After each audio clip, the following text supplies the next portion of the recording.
Novel انا پرست، writer Nadia امین۔ جرگا نے جو فیصلہ کیا وہ ان کے لیے بہت سخت ثابت ہوا تھا۔ وہ باپ بیٹا کچھ پل کے لیے تو بالکل فریز ہو گئے تھے۔ آج کا دن تمہارے پاس ہے، آج آپس میں صلح کر کے فیصلہ کر لو کہ اس قتل کے بدلے پیسے لوگے یا لڑکی۔ یاور خان جو کہ اس جرگے کا کرتا دھرتا تھا ان پر دھماکہ کر کے بولا تھا۔ گھر آ کر وہ بہت فکر مند ہو گئے تھے، گہری سوچ میں غرق، جیسے ایک نقطے تک پہنچ ہی گئے۔ ہم رقم لے لیں گے، لڑکی نہیں۔ ظفر بھائی کی بیٹی کو تو اب ہم چھوڑنے سے رہے، زبان دی ہے میں نے۔ باپ کی بات پر وہ کچھ پل کے لیے گمسم ہو گیا، پھر لڑکھڑاتے لہجے میں بولا تھا، ہم رقم نہیں لیں گے۔ اس کی بات پر اس کی ماں دم بخود رہ گئی تھی۔ یہ کیا کہہ رہے ہو؟ تمہیں پتا ہے کہ ہم فروا کے لیے ساری شاپنگ تک کر چکے ہیں۔ یہ تو منصور کی اس ناگہانی موت کی وجہ سے شادی رکی تھی، ورنہ تو کیا میں بھائی کو بیچوں؟ سارے لوگ مجھ پر تھوکیں گے، میں رقم لے کر بے غیرت بن جاؤں، میں بزدل بن کر ساری زندگی جیوں۔ یا تو مجھے اسے مارنے دے یا پھر رقم نہ لیں بس۔ وہ غصے سے تل ملاتا بولا، پاگل ہو تم؟ کیا میں اب اس بات کو بڑھاؤں؟ تم ان کو قتل کرو، کل وہ بدلہ لیں اور میرا سارا خاندان اس برسوں تک چلنے والی دشمنی کی نظر ہو جائے۔ ایسا میں نہیں ہونے دوں گا۔ باپ نے بھی غصے سے کہا تو وہ حتمی انداز میں بولا، اگر رقم لوگے تو میں خود کو شوٹ کر لوں گا بس۔ انہیں شش و پنج میں مبتلا چھوڑ کر وہ چلا گیا، جبکہ دوسری طرف باپ بھی ایک حتمی فیصلہ کر چکا تھا۔ اگلے دن مقررہ وقت پر جب جرگا بیٹھا تو یاور خان نے پوچھا، ہاں تو کیا صلاح کی تم لوگوں نے؟ اس نے ایک خاموش نظر اپنے باپ پر ڈالی اور بے خوف لہجے میں بولا، لڑکی۔ فروا اس سے ملنے آئی تھی۔ وہ اپنے کمرے میں بیٹھا کمپیوٹر پر کچھ کام کر رہا تھا۔ کیا ہو رہا ہے؟ وہ اس کے قریب کھڑی پوچھ رہی تھی۔ آفس کا کچھ کام تھا، وہ کرنا تھا۔ اس نے کمپیوٹر آف کر دیا۔ کب لا رہے ہو بیوی؟ اس نے طنز کیا۔ کل، اس نے سرسری بتایا تھا۔ پھر تو تم بہت خوش ہوگے۔ اس نے طنز کا دوسرا تیر پھینکا تھا۔ ایک لہجے کو وہ چپ رہا، پھر بولا، تمہیں کیا لگتا ہے میں اس سب کا ذمہ دار ہوں؟ کیا میں محبت کی شادی کر رہا ہوں یا یہ جرگا میں نے بٹھایا؟ ہاں، میں نے رقم نہیں لی کیونکہ میں اپنے بھائی کو نہیں بیچنا چاہتا تھا۔ میں جھکی نظروں سے ساری زندگی بسر نہیں کرنا چاہتا تھا۔ بھائی کی رقم کھا گیا، یہ طعنہ میں نہیں سن سکتا تھا۔ اور تم اس لڑکی کے بارے میں پوچھ رہی ہو تو پہلے ہی ماں مجھے منع کر چکی ہے کہ نہ تو میں اسے ہاتھ لگاؤں گا، نہ ہی اسے اپنی بیوی سمجھوں گا، بلکہ وہ میری، ہم سب کی نوکرانی ہوگی۔ میں یہ بھی مان چکا ہوں، اور کیا کروں میں؟ اب تم یہ فیصلہ کر لو کہ تم میرے ساتھ شادی کرو گی یا نہیں۔ اس کی تفصیلی بات پر وہ مسکرا کر بولی، ٹھیک ہے جناب، جب خالہ نے میری سائیڈ لی ہے تو میں بھی راضی ہوں۔ وہ مسکرائی تھی۔ تمہیں پتا ہے نا کہ میں تم سے محبت کرتا ہوں، لیکن یہ سب جو ہوا اس میں کم از کم میرا قصور تو نہیں۔ میں بھی تم سے ہی شادی کرنا چاہتا ہوں۔ وہ اسے اپنی محبت کا یقین دلا رہا تھا اور وہ اس کی محبت کا اعتبار کرتی تھی۔ آج وہ نکاح کر کے اسے لے آیا تھا۔ نکاح کے وقت اس کا باپ اور چھوٹا بھائی توقیر بھی تھا۔ کمرے میں داخل ہوتے وقت ماں کی نصیحت اور قسم اسے یاد تھی، تم نے اسے بیوی نہیں سمجھنا، وہ دشمن کی بیٹی ہے، اس گھر کی بہو نہیں بن سکتی۔ ماں کا غصہ اور منطق اسے اس وقت تک کچھ غلط نہ لگا تھا۔ جس عورت کا جوان بیٹا کسی کے ہاتھوں قتل ہو، وہ اسی قسم کی ذہنی دباؤ کا شکار ہوتی ہے۔ کمرے میں آ کر اسے کچھ نیا اور خلاف معمول نہیں لگا تھا، سوائے اس ڈری سہمی لڑکی کے جو آج ہی اس کے نکاح میں آئی تھی۔ وہ ایک عام سی سوٹ میں ملبوس تھی۔ ایک سرسری نگاہ اس پر ڈال کر وہ صرف اتنا بولا تھا، تمہیں اب یہاں رہنا ہے اور میرے گھر والوں کو تم سے کوئی شکایت نہیں ہونی چاہیے۔ میری ماں کے دل پر کیا بیت رہی ہے تمہیں معلوم ہوگا، اس لیے اس کی کسی بھی بات پر بگڑنے کے بجائے چپ رہو گی۔ وہ اس کے کپ کپاتے ہاتھوں کو بخوبی دیکھ رہا تھا۔ اس وقت وہ کھڑی تھی لیکن اسے اس کا جسم لرزتا دکھائی دے رہا تھا۔ تم سے نکاح کا فیصلہ میرا ہے۔ اگر تم نے کبھی اس فیصلے کو غلط ثابت کرنے کی کوشش کی تو میں بھی تمہیں زندہ نہیں چھوڑوں گا۔ اس کی آنکھوں سے ٹپاٹپ آنسو گرنے لگے تھے۔ یہ کام نہیں چلے گا۔ اس نے اس کے رونے کی طرف اشارہ کیا تھا۔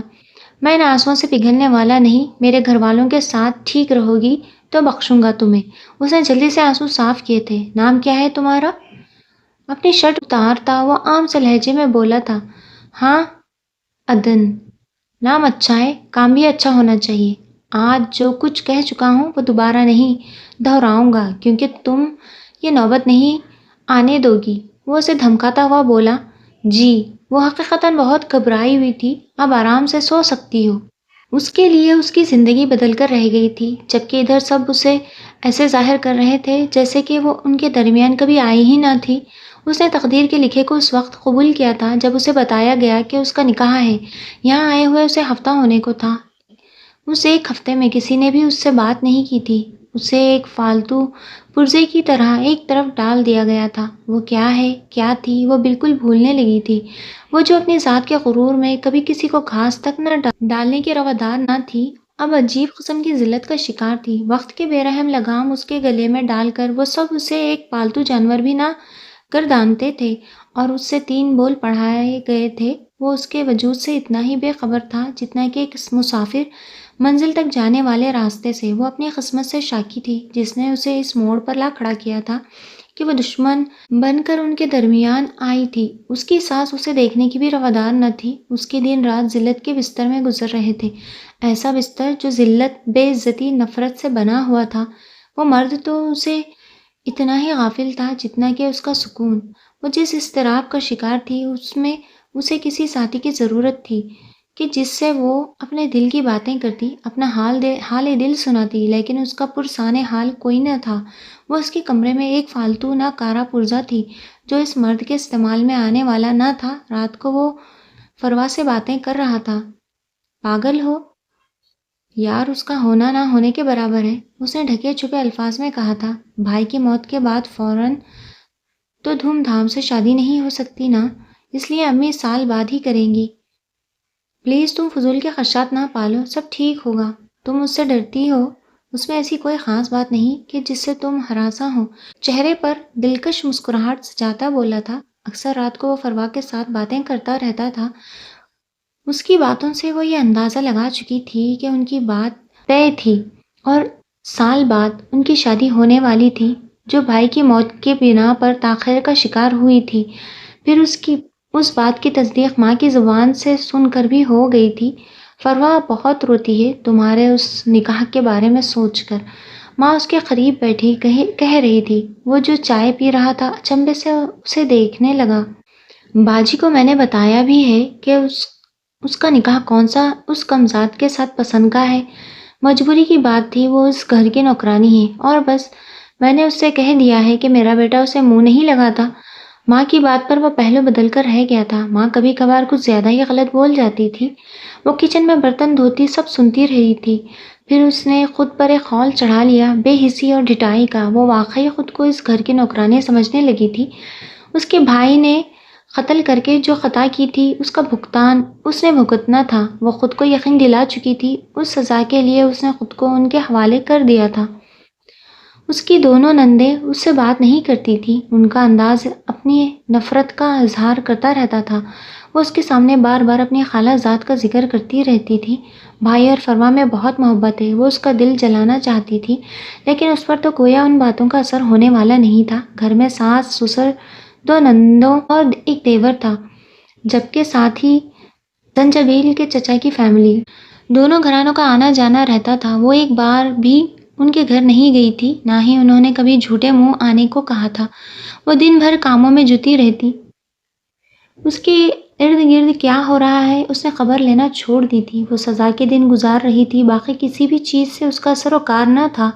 فروا آئی تھی، وہ زنجبیل کے ساتھ کمرے میں بیٹھی باتیں کر رہی تھی۔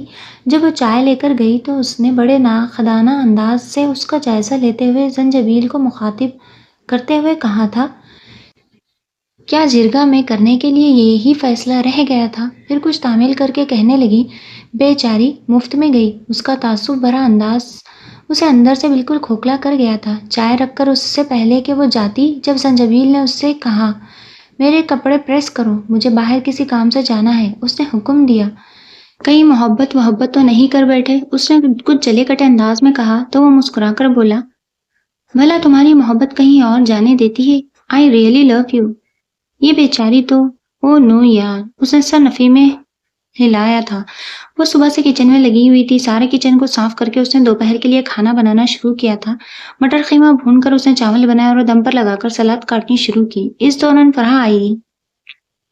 میرے لیے ایک کپ چائے بناؤ اور آملیٹ بھی. سلاد چھوڑ کر اس نے اس کے لیے چائے اور آملیٹ بنایا اور اسے دے کر دوبارہ سے سلاد بنانے لگی. سارا کھانا تیار کر کے اس نے روٹیاں بنانی شروع کی. کچھ ہی دیر میں سب آ گئے تھے. آج اتوار تھا، سب گھر پر تھے. روٹیاں بنا کر اس نے کھانا ٹیبل پر لگایا. اس نے ان سب کو کھانے پر بلایا اور خود رائتا لانے کچن میں آئی، جو رکھنا بھول گئی تھی. شکل دیکھو، پوری مکار لگتی ہے. اتنی اکڑ اور غرور ہے، نہ مجال ہے جو کسی سے بات کرے، جیسے میں اسے بڑی دھوم دھام سے بیاہ کر لائی ہوں. اس کی ساس تنفر سے کہہ رہی تھی. وہ رائتا لے کر آئی تو سسر غصے سے بولے، یہ نمک اتنا ڈالا جاتا ہے کیا؟ باپ کے گھر میں بھی تم اتنا نمک ڈالتی تھی؟ پلیٹ اٹھا کر انہوں نے پورے زور سے زمین پر پٹخ دی تھی. وہ گمسم سی کھڑی دیکھتی رہ گئی تھی. کھانے کی ٹیبل پر مکمل سکوت طاری ہو گیا تھا. باپ کیا کہہ رہا تھا، اس کی بیوی کی کتنی بے عزتی ہو رہی تھی، اسے گویا پرواہ ہی نہ تھی. وہ مکمل بے نیاز کھانا کھاتا رہا. ایک دکھ بھری نظر اس پر ڈال کر وہ ٹوٹی پلیٹ کے ٹکڑے اٹھانے جھکی تو ایک بار پھر چلاتی آواز اس کے کانوں میں پڑی تھی. اب بار بار اپنی شکل کیا دکھا رہی ہو؟ دفع ہو جاؤ یہاں سے. ہاتھ میں پکڑے ٹکڑے اٹھائے وہ فوراً سے بیشتر اٹھی اور وہاں سے چلی گئی. ایسا اکثر و بیشتر ہوتا تھا. ذرا سی بات پر اسے لتاڑ کر رکھ دیا جاتا تھا. اس کا چھوٹا دیور اسے بدتمیزی کر جاتا. وہ خاموشی سے بس سنتی اور دیکھتی. وہ ایک دیوار بن گئی تھی، ایسی دیوار جو بارش، طوفان، ہر موسم کی سختی شدت کو برداشت کر کے اسی تن فن سے کھڑی دیکھنے والے کو اپنے وجود کے احساس سے دو چار کرتی ہے. وہ ان سب کے لیے گویا ایک دیوار کسی تھی، خاموش، جامد، نہ ٹوٹنے والی نہ جھکنے والی. اس کی راتیں دبی اس کارپیٹ پر گزرتی اور دن بے عزتی کی چادر اوڑھ کر. وہ زندگی نہیں جی رہی تھی بلکہ زندگی اسے جی رہی تھی. رات دیر تک وہ فروا کے ساتھ محبت بھری باتیں کرتا رہا تھا، اس لیے صبح کافی دیر سے جاگا تھا. تو اس کا غصہ بھی اسی پر اتارا. تم نے صبح مجھے اٹھایا کیوں نہیں؟ مجھے آفس سے دیر ہو گئی ہے. کہاں ہوتی ہو؟ ہر وقت خیالی چہرہ لیے. اتنے عرصے میں اتنی تفصیلی بات اس نے پہلی بار کی تھی. جواباً وہ خاموش رہی. اگر وہ صفائی میں کچھ بولتی تو وہ اس کے لیے زیادہ برا ثابت ہو سکتا تھا، جو کہ کئی بار ہو چکا تھا. اس لیے اب وہ خاموش ہی اختیار کیے ہوئے تھی.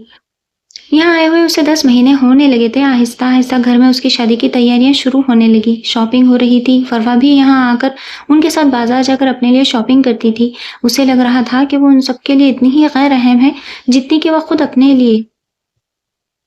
صبح سے موسم ابر آلود تھا اور کسی وقت تو بارش کے قطرے زمین کی پیاس کو بجھانے بھی لگتے. وہ آفس سے آج جلدی گھر چلا آیا کہ موسم کچھ بے اعتبار سا ہو رہا تھا. کمرے میں داخل ہوتے ہی اسے سسکی کی آواز سنائی دی تھی. یہ ایک دم آواز کی سمت اس نے دیکھا، لیکن اس سے پہلے ہی وہ ہڑبڑا کر اٹھی اور سر پر دوپٹہ ڈال کر کچھ گھبراہٹ میں ارد گرد دیکھنے کی صحیح کرنے لگی. اس کی موٹی آنکھیں آنسوؤں سے لبریز تھی. اس کی گھنی لمبی پلکیں آنسوؤں سے تر اس وقت اس کے چہرے پر کربناک تاثرات پیدا کر رہی تھی. کچھ پل وہ بڑی خاموشی سے اسے دیکھتا رہا. کچھ ساتھ بعد اس کے قریب آ کر بولا، گھر پر کوئی نہیں ہے کیا؟ اس نے سر نفی میں ہلایا. اس وقت آنسوؤں کا گولا اس کے حلق میں پھنسا تھا، اس لیے وہ بول نہ پائی تھی. جانے کیا ہوا کہ وہ اس کے قریب گیا اور اس کی آنکھوں میں جھانک کر بولا، تم رو رہی ہو، وجہ بتاؤ گی؟ آج پہلی دفعہ اس نے اس پر دھیان دیا تھا. وہ حیرت کے عالم میں کھڑی کچھ پل تو بالکل شوق رہی، پھر کچھ توقف بعد بولی، چائے لاؤں؟ اپنی بات کے جواب میں مختلف جواب نے اسے کچھ پل کے لیے خاموش کر دیا تھا. پھر کچھ توقف کے بعد وہ بولا، ہاں لے آؤ. وہ جلدی سے نکل گئی. شادی کی تیاریاں عروج پر تھی. وہ خود بھی بہت خوش تھا. خوشی اس کے پورے وجود سے پھوٹتی نظر آ رہی تھی. آج کل ہر وقت اس کے چہرے پر ایک مسکراہٹ طاری رہتی. اس کا رویہ اس کے ساتھ بھی تھوڑا بہت نرم سا ہو گیا تھا کہ وہ اب ایک آدھ بات کر لیتا تھا. رات جب وہ سونے کے لیے لیٹی تو وہ اسے بلا کر بولا تھا، یہ لو روپے، اگر اپنے لیے کچھ خریدنا چاہو. اس نے اس کے ہاتھوں میں دبے نوٹوں کو ایک نظر دیکھا اور پھر بنا کچھ کہے خاموشی سے لے لیے تھے. وہ اپنا زیادہ وقت پودوں اور درختوں کے ساتھ بتانے لگی تھی. جب بھی فارغ ہوتی پودوں کی کیاریوں میں گھسی پودوں کی کاٹ چھانٹ کر رہی ہوتی. چاچا الیاس کے دونوں لڑکے، جن کی عمریں 10 اور 8 سال کی تھی، اس کے بہت اچھے دوست بن گئے تھے۔ وہ ہر وقت اس کے پاس بیٹھے باتیں کرتے رہتے۔ 8 سالہ وکی کو تو ضیا اس سے ملے بنا چین نہ تھا۔ وہ نوٹ کر رہا تھا کہ وہ خود کو مکمل مصروف کیے ہوئے تھی۔ اس وقت بھی وہ سب آج کی شاپنگ دیکھ رہے تھے، جبکہ وہ دور بیٹھی وکی کے ساتھ باتیں کرتی کسی بات پر مسکرائی تھی، پھر وکی کا ہاتھ پکڑ کر اسے گدگدانے لگی تھی۔ وہ کھلکھلا رہا تھا، نہ چاہتے ہوئے بھی اس کی توجہ شاپنگ اور متعلقہ چیزوں کی جانب مبذول نہ ہو سکی تھی۔ وہ مسلسل اسے دیکھے جا رہا تھا۔ وہ اس وقت ماحول سے بے نیاز اس بچے کے ذریعے سکون محسوس کرنا چاہ رہی تھی، یا شاید وہ اس گھر، اس شخص سے بالکل بے نیاز ہو گئی تھی۔ شادی کے دن قریب آ رہے تھے۔ اس نے آفس سے چھٹیاں لے لی تھیں۔ وہ اس شادی پر بالکل مطمئن دکھائی دے رہی تھی۔ اکثر نظریں اس نے خود پر اٹھتی محسوس کی تھیں جو بڑی ترہم بھری تھیں، جن میں اس کے لیے ترس تھا، رحم تھا، لیکن وہ خود پر رحم نہیں کھا رہی تھی۔ اسے اپنا آپ اتنا ہی لا تعلق نظر آ رہا تھا جس طرح کوئی بھی نارمل بندہ اس شادی میں شریک ہو کر خود کو لا تعلق محسوس کر سکتا تھا۔ وہ اس شادی سے ناراض نہیں تھی، وہ خود کو یہی جتا رہی تھی۔ بارات کے دن اس کا سوٹ اس نے سنبھال کے رکھا تھا۔ جب وہ تیار ہونے کمرے میں آیا تو سوٹ مل کے ہی نہیں دے رہا تھا۔ نوکر کے ذریعے اس نے اسے بلوایا۔ کہاں رکھے ہیں کپڑے؟ تمہیں پتا ہے کتنی دیر ہو رہی ہے؟ اس نے کچھ برہمی سے کہا تھا۔ خاموشی سے کپڑے نکال کر اس نے اس کے بیڈ پر رکھے اور جانے لگی کہ وہ اسے روکتے ہوئے کہنے لگا، بارات میں تم جاؤ گی؟ یہ سوال تھا یا وہ بتا رہا تھا؟ اسے کچھ سمجھ نہیں آئی تھی۔ وہ کچھ الجھن آمیز انداز میں دیکھنے لگی تو وہ وضاحت کرتے ہوئے بولا، کس کی گاڑی میں جاؤ گی؟ میں گھر پر رہوں گی، ادھر کام بھی پڑے ہیں، کسی کا گھر پر رہنا تو ضروری ہے نا، میں رکوں گی، میں نے امی سے کہہ دیا ہے، تفصیل سے بتا کر جانے لگی کہ ایک بار پھر اس نے کہا، دیکھو مجھے تم سے ایک ضروری بات کرنی ہے، کچھ دن تک تو ہم اس دوسرے کمرے میں رہیں گے، لیکن دراصل مجھے اپنے کمرے میں رہنے کی عادت ہے، اس لیے ہم ادھر شفٹ ہوں گے۔ وہ کیا کہنا چاہ رہا تھا وہ بخوبی سمجھ رہی تھی، اس لیے سر ہلاتی کہنے لگی، سارا گھر آپ کا ہے، اس میں پوچھنے کی ضرورت ہے نہ ہی بتانے کی۔ وہ بارات کے ساتھ نہیں گئی تھی کہ گھر میں کام پڑے تھے جو اسے کرنے تھے۔ رات کافی دیر میں ان کی واپسی ہوئی تھی۔ فروا دلہن بنی بہت پیاری لگ رہی تھی۔ وہ دونوں ساتھ بیٹھے بڑے اچھے لگ رہے تھے۔ اس وقت سب سے دور وہی کھڑی تھی، آج بھی وہ ان میں سے نہیں تھی، ان سے الگ تھی، ان کا حصہ نہیں بنی تھی، ایک ٹوٹا حصہ تھا جو خستہ حالی کا شکار ہو رہی تھی۔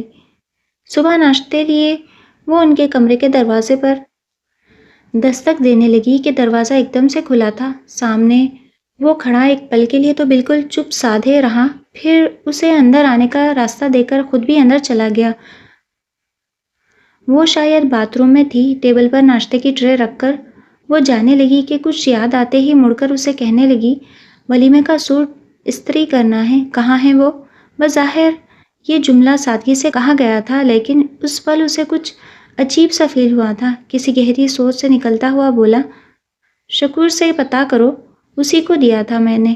اس نے بتایا تو وہ سر اس بات میں ہلاتی چلی گئی۔ پھر ولیمہ بھی گزر گیا۔ کچھ دنوں بعد اس نے کمرہ بدلنا چاہا، لیکن فروا نے ایسا نہ کرنے دیا۔ وہ اس کے کمرے میں کسی صورت نہیں جانا چاہتی تھی، وہ اس کی اترن نہیں چاہتی تھی۔ اس اترن پر وہ سوچتی رہ گئی۔ فروا دن بدن حسین سے حسین تر ہوتی جا رہی تھی۔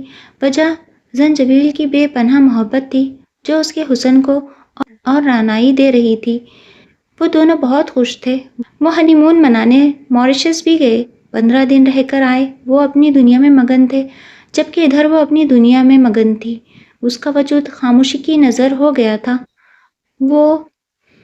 وہ دن بھر جو کام کرتی تھی اس کی روٹین کچھ اس طرح سے تھی کہ اب ان کاموں میں ایک منٹ، ایک لمحے کی تاخیر بھی نہیں ہوتی تھی، کیونکہ اس کی زندگی کا ہر گزرنے والا دن ایک ہی ڈگر پر تھا۔ اس میں 19-20 کا کوئی فرق نہ تھا کہ جس سے اس کی روٹین چینج ہوتی۔ ہاں، ایک چیز جو اس کی زندگی کے اوراق میں ایک اور اوراق کا اضافہ کر گئی تھی، وہ فروا کے طنزیہ جملوں و نشتروں کا اضافہ تھا۔ باقی تمام روٹین ویسی کی ویسی تھی۔ وہ دونوں روزانہ شام کو باہر نکلتے، گھومتے پھرتے اور رات کو دیر سے لوٹتے۔ فروا کے آتے ہی اس کمرے میں آنا ہی بھول گیا تھا، وہ ایک پل کے لیے بھی نہیں آتا تھا۔ ہاں، ایک فائدہ ہوا تھا کہ وہ بیڈ پر آرام سے سونے لگی تھی۔ اب اس کی دنیا، اس کے کمرے اور خود اس کے اپنے وجود، اپنی ذات تک محدود ہو گئی تھی۔ شوہر کی من پسند بیوی ہونے کا فروا بہت فائدہ اٹھا رہی تھی۔ وہ گھر بھر کی چہیتی تھی، اس لیے اکثر اس پر بھی اس کے حکم نامے جاری ہوتے تھے، اور ایسا زنجبیل کے سامنے ہی ہوتا تھا۔ اس نے اپنے کانوں اور اپنی آنکھوں کو بالکل بند کر دیا تھا، یا شاید بے نیاز ہونے کا ڈرامہ کر رہا تھا۔ وہ اکثر اس کے ساتھ چھوٹی بات پر الجھ جاتی اور اسے بے عزت کر کے رکھ دیتی۔ میرے گھر والے آ رہے ہیں، تم نے ساری تیاری کی یا نہیں؟ وہ رات کو جلدی جائیں گے، کھانا وقت پر تیار ہونا چاہیے۔ ذرا سی تاخیر پر بعد میں اس نے ہنگامہ کھڑا کر دیا تھا، جسے زنجبیل نے شانت کرتے ہوئے کہا تھا، یار تم بھی نا اس جاہل سے الجھ پڑتی ہو۔ اس کے اس ایک جملے نے تو اسے فرش پر پورے زور سے پٹخ دیا تھا۔ وہ بے یقین نگاہوں سے اسے تکے جا رہی تھی۔ وہ کبھی الجھتی یا لڑتی تو ٹھیک تھا، لیکن آج تک تو وہ کچھ بول ہی نہ پائی تھی۔ پھر اس نے اتنی غلط بات کہہ دی تھی، اس ایک جملے نے اس کی عزت نفس کی دھجیاں بکھیر دی تھیں۔ اس دن وہ دل کھول کر روئی تھی، چلا چلا کر روئی تھی۔ فروا کچن میں اپنے لیے کافی بنا رہی تھی، ساتھ میں وہ بھی کھڑا تھا کسی کام سے۔ جب وہ کچن میں گئی تو انہیں یوں دیکھ کر وہ ایک دم سے شرم سے لال ہوتی پلٹ کر بھاگی تھی۔ وہ دونوں اس وقت جس پوزیشن میں تھے، انہیں دیکھ کر کوئی بھی ایسا ریئیکٹ کر سکتا تھا۔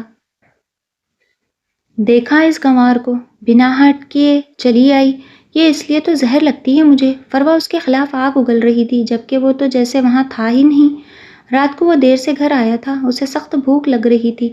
اس وقت فروا کو اٹھانا گویا قیامت اٹھانا تھا، اس لیے اس ارادے کو موقوف کر کے اس نے خود کچن کی راہ لی، لیکن پھر کچھ سوچ کر اس نے ادن کے دروازے پر دستک دی۔ اتنی رات کو اسے اپنے دروازے پر دیکھ کر اسے شدید حیرت ہوئی تھی۔ کھانا دو مجھے، وہ پلٹ کر کچن میں جانے لگا۔ وہ بھی اس کے پیچھے کچن میں آئی۔ کھانا گرم کر کے اس نے سلاد بھی بنائی اور ٹیبل پر لگا کر پانی کا جگ بھی سامنے رکھا۔ جب وہ جانے لگی تو اس نے پکارا، بیٹھو۔ جانے کیوں؟ صبح کی اس حرکت کے بعد وہ اس کے سامنے آنے سے کترانے لگی تھی۔ شاید وہ خجل سی ہو گئی تھی اس لیے، یا شاید مجھے نیند آ رہی ہے، اس نے دھیمے سے کہا اور جانے لگی۔ پھر کچھ سوچ کر وہ پلٹی اور کرسی پر بیٹھتے ہوئے جیسے متذبذب سی دکھائی دینے لگی۔ اس کے اضطراب کو دیکھ کر وہ خود گویا ہوا، کچھ کہنا ہے؟ میں آپ سے ایک بات کروں، آپ برا تو نہیں مانیں گے؟ وہ بہت دھیمے انداز میں بولتی تھی، اس کے لہجے میں بہت ٹھہراؤ تھا۔ کہو۔ وہ اس کی بنائی سلاد بڑی رغبت سے کھا رہا تھا۔ میں پڑھنا چاہتی ہوں، کیا آپ میرا ایڈمیشن کروا دیں گے؟ اس کے لہجے میں بڑی آس تھی، جسے محسوس کرتے ہوئے وہ بولا، کہاں تک پڑھا ہے تم نے؟ میرا فائنل ایئر رہ گیا تھا۔ کس کا؟ ماسٹرز کا۔ کچھ توقف بعد وہ بولی، انگلش لٹریچر میں ماسٹرز کر رہی تھی میں۔ وہ چند ثانیے حیران نظروں سے اسے تکتا رہا، پھر یکدم سے حیرانی مٹاتا بولا، ماں پڑھنے دے گی تمہیں؟ جانے کیوں اس نے ایسا کہا تھا، اسے خود سمجھ نہ آئی تھی۔ وہ بالکل چپ کر گئی، پھر اسی خاموشی سے اٹھ کر چلی گئی تھی۔ کھانا کھا کر وہ بھی اپنے کمرے میں آیا تھا۔ بیڈ پر لیٹ کر کچھ پل تو وہ اس کے ایڈمیشن کے بارے میں سوچتا رہا، پھر ساری سوچوں پر لعنت بھیجتا سو گیا تھا۔ وہ کچن میں کھانا بنا رہی تھی، وکی ساتھ میں کھڑا پوچھ رہا تھا، ادن باجی، میں بڑا ہو کر آپ سے شادی کروں گا، میں نے امی کو بھی بتایا ہے۔ وہ اس کی بات پر کھلکھلا کر ہنس پڑی تھی، ارے تب تک تو میں بوڑھی ہو گئی ہوں گی، پھر کہو گے اس بوڑھی سے تو شادی کبھی نہ کروں۔ نہیں، میں آپ سے شادی کروں گا، آپ میرے ساتھ کھیلیں گی نا؟ ہاں، میں تمہارے ساتھ کھیلوں گی، لیکن ایک بات ہے، اگر تمہارے زنجبیل بھیا کو پتا چلا نا کہ تم مجھ کو ہتھیا رہے ہو تو وہ تم سے بہت لڑیں گے۔ یہ کہتے ہی جب اس نے اندر آتے زنجبیل کو دیکھا تو بالکل چپ ہو کر رہ گئی تھی۔ کیا کر رہے ہو وکی؟ اس نے بھی اس کے گال کو چھوتے ہوئے کہا تھا، پھر اس کو مخاطب کرتے ہوئے بولا، فروا کہاں ہے؟ وہ مائکے گئی ہے، اس نے کہا تو وہ بولا، چائے بنا کر لاؤ۔ وہ چلا گیا۔ چائے بنا کر اس نے جب اس کے کمرے کے دروازے پر دستک دی تو اس نے اسے اندر آنے کو کہا تھا۔ چائے رکھ کر وہ باہر آئی تو اس نے فروا کو آتے دیکھا۔ اسے زنجبیل کے کمرے سے نکلتا دیکھ کر اس کے ماتھے پر ناگواری کی لہر ابھر آئی تھی۔ پھر تیز تیز قدموں سے وہ اندر آ گئی۔ کچھ پل بعد اس کے کمرے سے تیز تیز باتوں کی آواز سنائی دی تھی۔ کچھ دیر بعد وہ کمرے سے نکلتا دکھائی دیا۔ وہ اس وقت کافی برہم دکھائی دے رہا تھا۔ سیدھا ماں کے پاس گیا۔ کچھ دیر بعد ماں نے فروا کو بھی اپنے کمرے میں بلایا تھا۔ پھر جانے ان میں کیا باتیں ہوئیں کہ معاملہ سیٹ ہو گیا تھا۔ وہ اس سے ضروری بات کرنی بھی ترک کر چکا تھا۔ اس کی ذات سے اس عورت کو خوف تھا کہ جو گھر کے ایک فالتو پرزے سے زیادہ کوئی حیثیت نہیں رکھتی تھی۔ اس نے اکثر ان دونوں کے محبت بھرے جملے سنے تھے۔ کبھی کبھار تو انہیں محبت بھرے انداز میں ایک دوسرے کے ساتھ شرارتیں کرتے بھی دیکھا تھا۔ اسے لگ رہا تھا کہ یا تو اس میں رومانس کے جراثیم ہی ختم ہو گئے تھے یا پھر وہ بے حسی کے لپیٹ میں اس قدر آ گئی تھی کہ یہ سب اسے بے معنی لگ رہا تھا۔ ایک ایسے ہی دن اس نے ان دونوں کی باتوں میں خود کو موضوع بنتے سنا تھا۔ تم ہر وقت اسے دیکھتے رہتے ہو، میں نے نوٹ کیا ہے۔ تمہاری نظریں اس پر سے نہیں ہٹتی۔ وہ سخت لہجے میں سنجبیل کو سنا رہی تھی۔ میں اسے دیکھتا ہوں بالکل اس طرح جس طرح ہر انسان کو دیکھتا ہوں۔ اسے اس نگاہ سے ہرگز نہیں دیکھتا جس نگاہ سے تمہیں دیکھتا ہوں۔ کیا مطلب؟ اس نے وضاحتی انداز سے کہا تھا۔ مطلب محبت کی نظر، یہ نظر صرف تمہارے لیے ہے۔ وہ مسکرایا تھا۔ کہیں مجھے بے وقوف تو نہیں بنا رہے؟ وہ اب بے یقین تھی۔ کیا تمہیں میری محبت پر اعتبار نہیں ہے؟ اس نے ملامت سے کہا۔ تمہاری محبت پر تو ہے، تم پر نہیں۔ فروا نے مسکرا کر کہا تو وہ بھی مسکرایا تھا۔ اکثر وہ اسے موضوع بنا لیتی اور اس پر گھنٹوں بولتی۔ کبھی کبھار تو وہ اس قدر چڑھتا کہ اسے سخت انداز میں ٹوک کر رہ جاتا۔ یہ کیا تم ہر وقت ادن ادن کی رٹ لگائے رکھتی ہو؟ میرا دماغ مت کھاؤ۔ ہاں وہ تھی اس قابل کہ اسے ارزاں سمجھ کر دو چار پل کے لیے ہنسی مذاق میں شامل کیے رکھتے۔ قسمت نے اگر یہ ذلت اس کے نصیب میں لکھ دی تھی تو بے شک وہ ایسا کرنے پر حق بجانب تھے۔ وہ سوچتی رہتی تھی۔ فروا اپنی کسی دوست کے گھر گئی تھی جبکہ دو نندیں کالج سے واپسی کے بعد اپنے کمروں میں سو رہی تھی۔ ساس چچا الیاس کے ہاں گئی تھی۔ گھر پر اس وقت خاموشی کا راج تھا۔ عصر کی اذان ہوتے ہی اس نے نماز ادا کی اور کچن میں کھانے کی تیاری کرنے لگی۔ آٹا گوندھ کر اس نے بریانی کے لیے پیاز کاٹنی شروع کی۔ گوشت پہلے ہی گلانے کے لیے رکھ چھوڑا تھا۔ سنو، ایک کپ چائے بنا دو۔ فروا کہاں گئی ہے؟ وہ کچن کے اندر آیا اور فریج سے پانی کی بوتل نکال کر پانی پینے لگا۔ وہ کسی دوست کے گھر گئی ہے، چولہے پر چائے کا پانی رکھ کر اس نے جواب دیا۔ میں اپنے کمرے میں ہوں کہہ کر وہ چلا گیا۔ وہ چائے بنا کر اس کے پاس لائی۔ چائے سائڈ ٹیبل پر رکھ کر وہ کچھ دیر تو تذبذب بھرے انداز میں کھڑی رہی، پھر کچھ ہچکچاہٹ سے کہنے لگی، مجھے کچھ رقم چاہیے۔ جانے کیوں اس پل اسے اس کی آنکھوں میں نمی دکھائی دی تھی۔ اس کی نمناک آنکھیں اس پل بہت کچھ کہہ رہی تھی۔ اسے یہی لگا تھا۔ بنا کچھ کہے اس نے جیب سے رقم نکال لی۔ اس وقت اسے یہ تک نہیں معلوم ہو سکا تھا کہ اس نے اسے کتنی رقم تھمائی تھی۔ تھینکس، اس کا یہ ایک لفظ اس مرد کے منہ پر تمانچہ مارنے کے لیے کافی تھا۔ اس پل اسے اپنی مردانگی پر جتنی شرم آئی تھی، اسے اپنا آپ جتنا بے غیرت لگا تھا، اتنا شاید کبھی اپنا آپ محسوس نہ کیا ہو۔ وہ مرد تھا، وہ گھٹیا مرد جس کے منہ پر اس کی بیوی طنز کا تیر مار کر چلی گئی تھی۔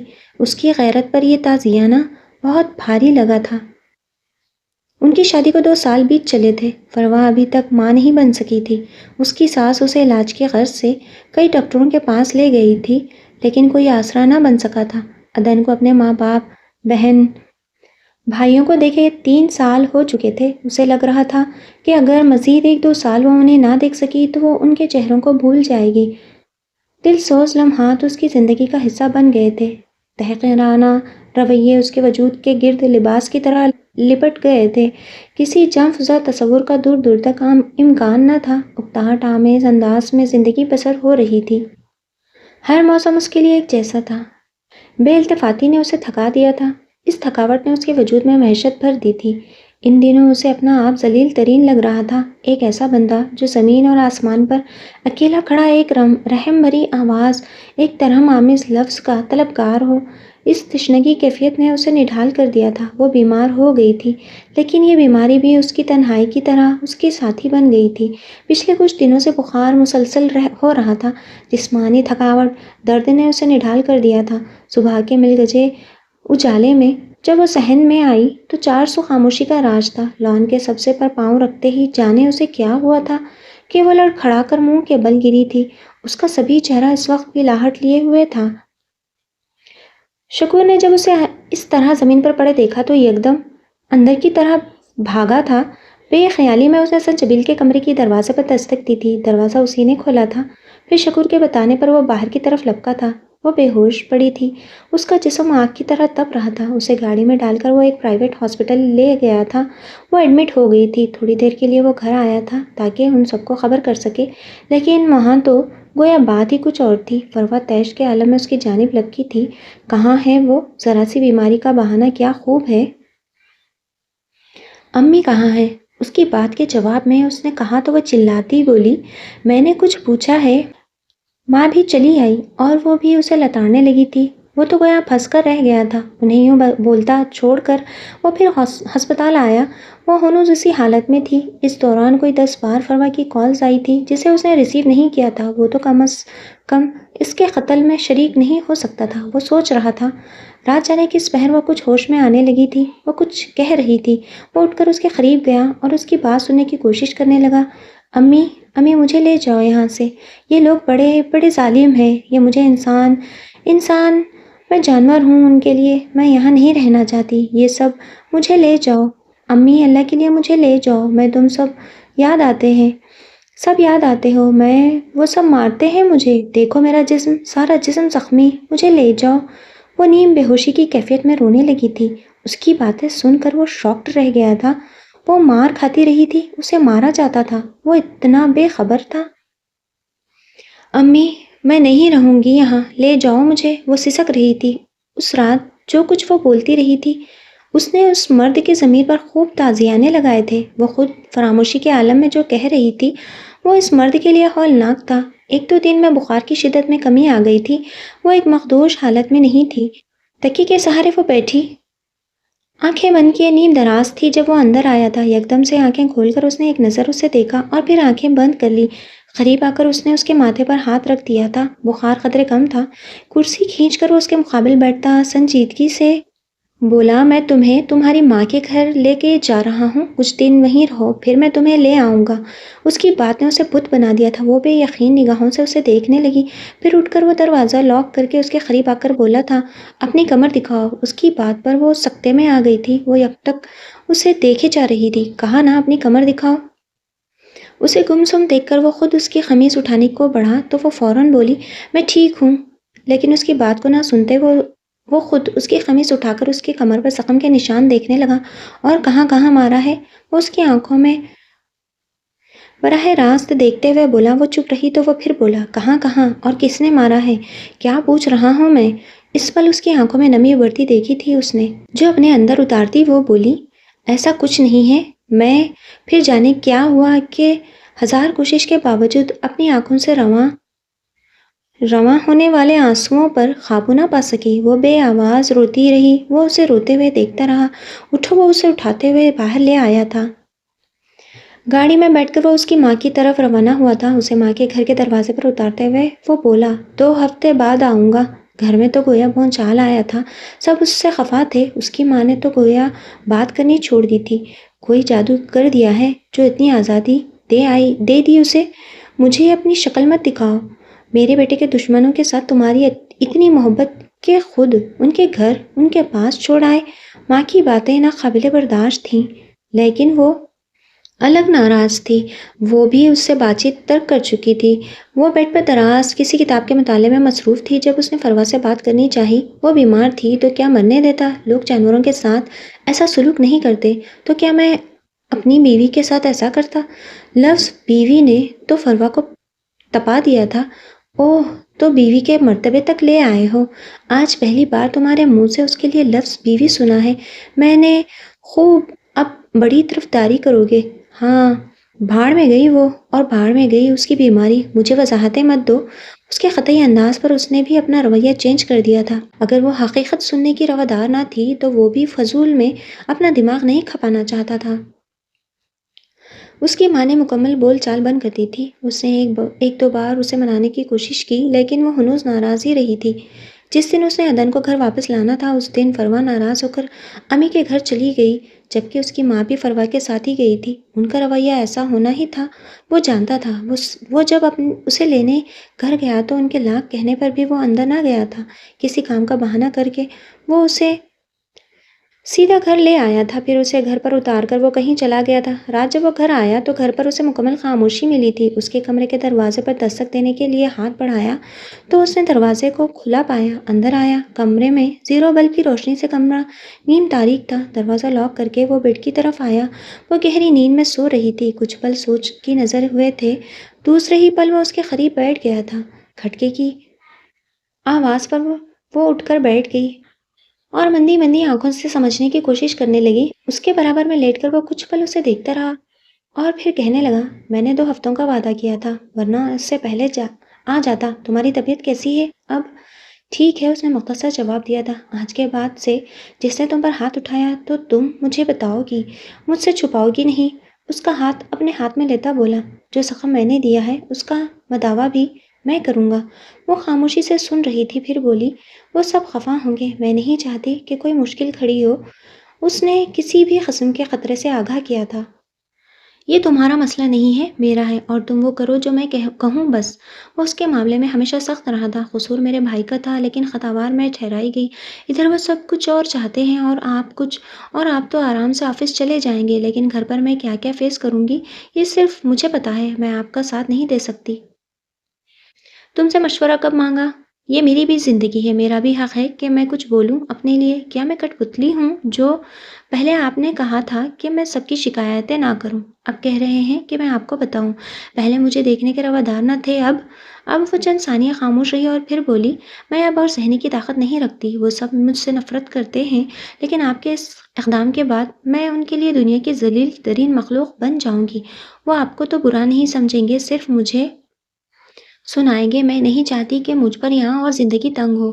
آپ فروا کو اپنی بیوی سمجھیں، مجھے اپنے حقوق نہیں چاہیے۔ اس نے حتمی فیصلہ کیا، جس پر وہ بڑے مزے سے مسکراتا بولا، تو کیا تم سے اپنا حق لینے کے لیے اب مجھے زبردستی کرنا پڑے گی؟ وہ اسے چپ لیکن بے تاثر انداز میں دیکھتی رہی۔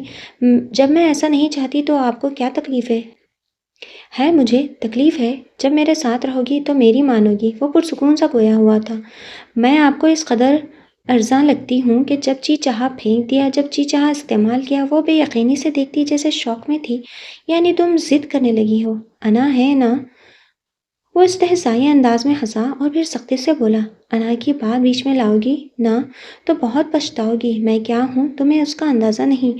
تم انتقاماً اپنی ضد پر اڑ گئی ہو، یہی بات ہے نا؟ وہ سنجیدہ ہوا تھا۔ ایسا نہیں ہے، وہ روحان سے لہجے میں کہتی تڑپ اٹھی تھی۔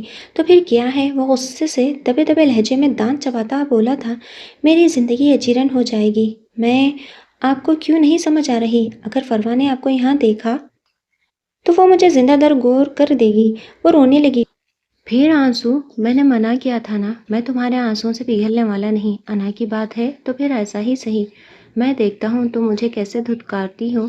صبح وہ جلدی اٹھی تھی، وہ گہری نیند سو رہا تھا۔ نہا کر جب وہ باہر نکلی تو اس نے اسے سیل پر بات کرتے دیکھا۔ وہ کسی سے ڈاکیومنٹس کی بات کر رہا تھا۔ وہ ایک سرسری نگاہ اس پر ڈال کر جانے لگی کہ سیل آف کر کے وہ اس سے بولا، ادھر آؤ۔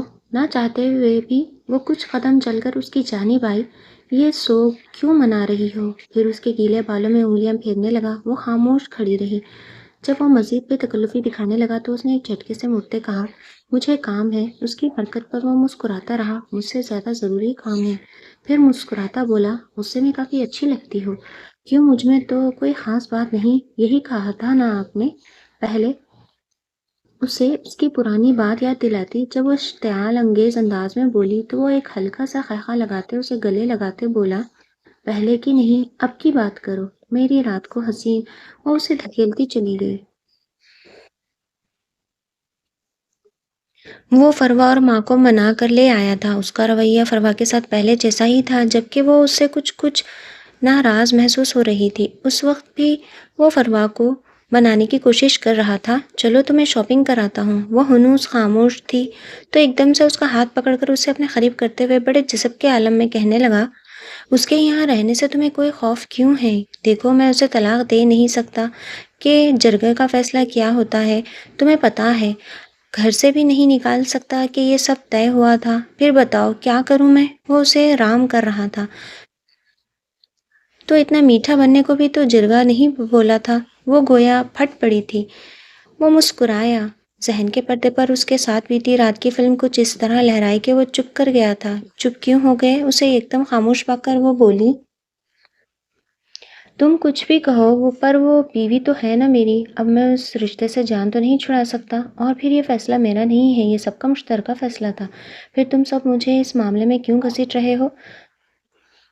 تم آج کل اس کے ساتھ کچھ زیادہ ہی ہمدردیاں دکھا رہے ہو، مجھے اچھا نہیں لگتا۔ اس نے دل کی بات بتائی تو وہ مسکراتے بولا، فضول کی سوچیں رہنے دو اور کچھ پیار بھری باتیں کرو۔ یقین کرو کب سے ترس رہا ہوں تمہاری ایک پیار بھری بات کے لیے۔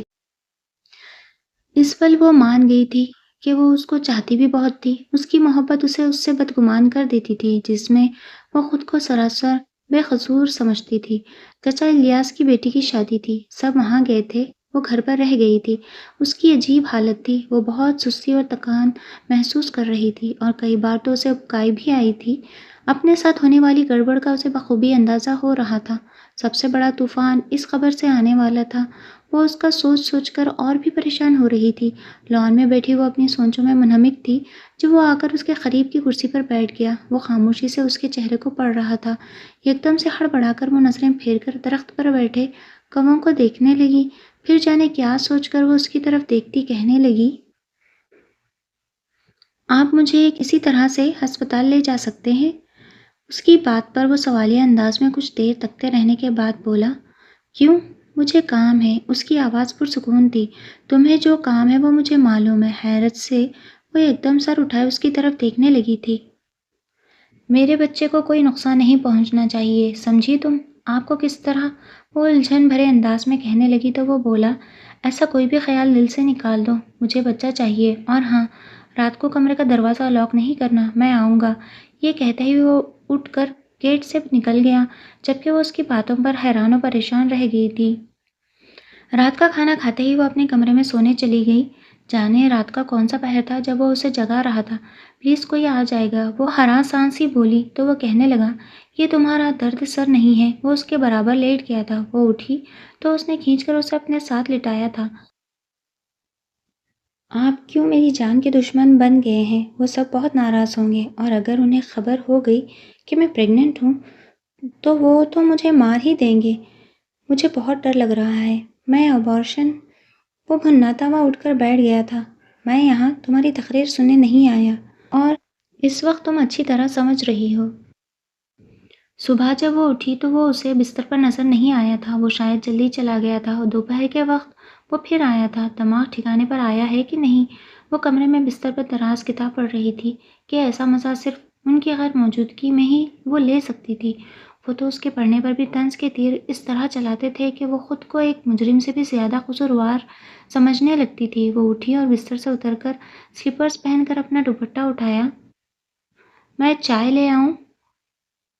وہ شاید اس سے فرار حاصل کرنا چاہ رہی تھی۔ اس کا ہاتھ تھام کر وہ اس سے روک چکا تھا۔ آپ کو اس بات کا احساس ہو نہیں سکتا، مجھے پتا ہے کہ مجھے کیا سننا پڑے گا۔ وہ سب بہت ناراض ہوں گے۔ میں آپ کے سامنے ہاتھ جوڑتی ہوں، میرے لیے زندگی اور مشکل مت بنائیں۔ اس نے اس کے ہاتھ جوڑے۔ مجھے آپ سے کچھ نہیں چاہیے، نہ ہی میں کبھی گلہ کروں گی، یہ سب میرا جینا حرام کر دیں گے۔ وہ حقیقتاً خوف زدہ تھی۔ میں ہوں نا، اس نے بڑے اطمینان بھرے انداز سے کہا تو وہ اسے دیکھ کر رہ گئی تھی۔ آپ کو شاید اس بات کا احساس نہ ہو کہ سر پر آسمان اور زمین پر وجود کسی کے لیے کتنا اہم ہو سکتا ہے، یہ میں جانتی ہوں۔ ان چند سالوں میں جان گئی ہوں، اور اب آپ مجھ سے دونوں آسرے چھیننا چاہ رہے ہیں، مجھے منہ کے بل گرانا چاہتے ہیں۔ آپ کے لیے مشکل نہیں ہے، پر میرے لیے مشکل ترین ہے۔ آج وہ اس سے تفصیلاً بات کر رہی تھی، وگرنہ وہ اکثر خاموش ہی رہتی تھی۔ وہ بات بدلتے بولا، تم شادی میں نہیں جاؤ گی؟ وہ شادی سے متعلق کہہ رہا تھا۔ نہیں، اس کے دو ٹوک انداز پر وہ کچھ پل اسے دیکھتا رہا، پھر کہنے لگا، میں ابھی جا رہا ہوں، کچھ دیر بعد تم بھی وہاں آنا۔ میں نہیں آ سکتی، اس نے معذرت کی۔ تو وہ اس کی آنکھوں میں آنکھیں ڈالے بولا، ضد کر رہی ہو، میری طبیعت ٹھیک نہیں۔ خفیف سی گھبراہٹ لیے وہ بولی، اس طرح سب سے کٹ کر تم کیا ثابت کرنا چاہتی ہو؟ کہ تم بہت مظلوم ہو، تم پر سب ترس کھائیں، اور آپ نہیں سمجھیں گے میری بات، آپ کی سمجھ میں نہیں آ سکتی۔ اس کی بات کاٹ کر وہ جھنجھلاہٹ آمیز انداز میں بولی تھی، میرے وہاں جانے کے بعد تم وہاں آؤ گی، وہاں کیا ہوگا یہ میرا مسئلہ ہے۔ اسے وارن کرتا وہ چلا گیا، جبکہ وہ مسموم ذہن لیے تیار ہونے چل دی تھی۔ اسے سمجھ نہیں آ رہی تھی کہ وہ سب اس سے چاہتے کیا تھے۔ اگر قسمت اسے یہاں اس طرح لائی ہی تھی تو پھر اس قدر ذلت آمیز زندگی اس کی تقدیر کیوں بن گئی تھی؟ اس دن وہ شادی میں چلی گئی تھی، لیکن جس انداز سے ان سب نے اسے دیکھا تھا، اس نے دعا کی تھی کہ وہ زمین پر سے جادو کے زور سے غائب ہو جائے۔ گھر کس کے حوالے کر کے آ گئی تم؟ سانس نے قریب آتے ہی ایک تیر اس کی طرف اچھالا تھا۔ وہ کوئی جواب دینا ہی چاہتی تھی کہ نند بھی آ کر اپنے جلے دل کے پھپولے پھوڑنے لگی۔ اگر تمہیں آنا تھا تو مجھے کہتی، میں گھر پہ رک جاتی، اس طرح گھر خالی تو نہ چھوڑ آتی، دوسری نن نے بھی دھمکی آمیز انداز میں کہا تھا۔ وہ مخمصے میں پھنسی اپنی زندگی میں آنے والے دوسرے طوفان کا سامنا کرنے کی ہمت خود میں کھوتی جا رہی تھی۔ وہ سب اس کی طبیعت میں تبدیلی دیکھنے لگے تھے اور مزید بات اس کے خیر سے کھلی تھی۔ مجھے تو پہلے ہی شک تھا، تو یہ گل کھلائے جا رہے تھے۔ بتا کس کا گناہ اپنے پیٹ میں لیے پھرتی ہے؟ میرا بیٹا تو تمہیں گھاس تک نہیں ڈالتا، بول کس کے ساتھ گل کھلاتی رہی ہے؟ صبح سویرے وہ اس پر چلاتی سب گھر والوں کو اکٹھا کر چکی تھی۔ وہ بھی شور کی آواز پر آیا۔ ماں کے سامنے کھڑی ادن کو دیکھ کر وہ ٹھٹک گیا۔ بتا کس کا گناہ اپنے پیٹ میں لیے پھر رہی ہے؟ وہ ایک بار پھر چلائی تھی۔ میرا، ایک دم سے کہتا ہوا ماں کے سامنے آیا۔ سب کو سانپ سونگھ گیا تھا۔ وہ پھٹی پھٹی آنکھوں سے اسے تکے جا رہی تھی۔ کیا کہا تم نے؟ فروا آگے بڑھی تھی۔ میرا بچہ ہے، اب ٹھیک ہے نا؟ یا اب بھی کوئی مسئلہ ہے؟ تم جاؤ۔ سامنے کھڑی ادن کو دیکھتے ہوئے وہ قدرے ترشی سے بولا۔ ان سب کو ورطۂ حیرت میں ڈالے وہ اس کے پیچھے کمرے میں گیا تھا۔ تم میرا نام نہیں لے سکتی؟ وہ اس پر چڑھ دوڑا تھا۔ وہ رونے لگی تھی۔ کیوں، کیا ناجائز ہے جو اس طرح رو رہی ہو؟ اب تم مجھے شرمندہ کرنے کی کوشش مت کرو، سمجھی تم؟ اسے مسلسل روتے دیکھ کر وہ مزید بولا۔ ان سے ڈرنے کی ضرورت نہیں، تمہیں کوئی کچھ نہیں کہہ سکتا، میں ہوں نا، کسی سے ڈرنے کی ضرورت نہیں۔ اس موضوع پر ان سے کوئی بات مت کرنا، سمجھی؟ میں کیا کہہ رہا ہوں؟ گھر میں گویا کہرام مچ گیا تھا۔ فروا چیختی چلاتی رہی تھی۔ کتنا بڑا دھوکہ دیا تم نے مجھے، کس قدر چھپ کر گیم کھیلا میری ہی آنکھوں کے سامنے، میری آنکھوں میں دھول جھونک کر تم اس کے ساتھ رنگ رلیاں مناتے رہے، اتنا فراڈ۔ اس وقت تمہیں سب غلط لگ رہا ہے، پر جب ٹھنڈے دماغ سے سوچو گی تو تمہیں یہ غلط کے بجائے بالکل ٹھیک لگے گا۔ تم ایک عورت ہو، ایک عورت کے جذبات احساسات کو سمجھ۔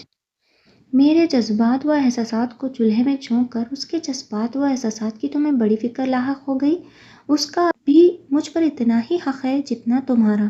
نہیں، تمہارا مطلب دراصل یہ ہے کہ اس کا تم پر مجھ سے زیادہ حق ہے۔ میں نے ایسا نہیں کہا، وہ ترشی سے بولا۔ تمہارا بھڑکنا، تمہارا اس کے فیور میں بولنا، یہ سب ظاہر کر رہا ہے کہ تمہارا زیادہ حق اس پر ہے۔ ایک طویل و بیکار بحث نے جھگڑے کی شکل اختیار کرنی چاہی تو اس کے پاس سے ہی ہٹ گیا۔ اس کی ماں نے ایک بار پھر بات کرنا ترک کر دیا۔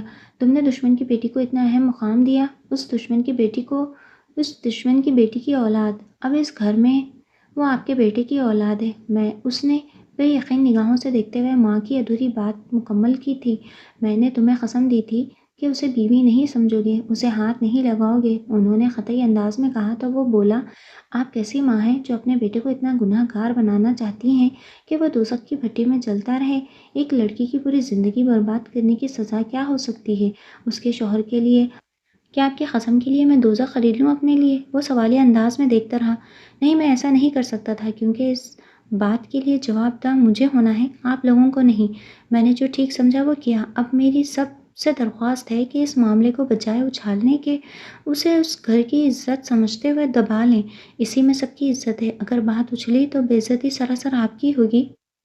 بیٹی کی باتیں انہیں درست لگی تھی، لیکن دل میں عداوت و کدورت کچھ اس طرح رچ بس گئی تھی کہ دل سے جاتی ہی نہ تھی۔ بات کھلتے ہی فروا کے گھر والے آئے۔ انہوں نے بہت واویلا مچایا تھا۔ فروا کسی زخمی ناگن کی طرح موقع کی طاق میں تھی۔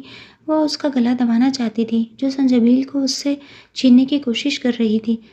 سب کا رویہ پہلے سے بھی زیادہ بگڑ گیا تھا۔ ایک سسر نے کچھ خاموشی اختیار کیے رکھی تھی۔ اس کی وجہ یہ تھی کہ انہوں نے دیکھ لیا تھا کہ زنجبیل اس معاملے میں ادن کے ساتھ تھا۔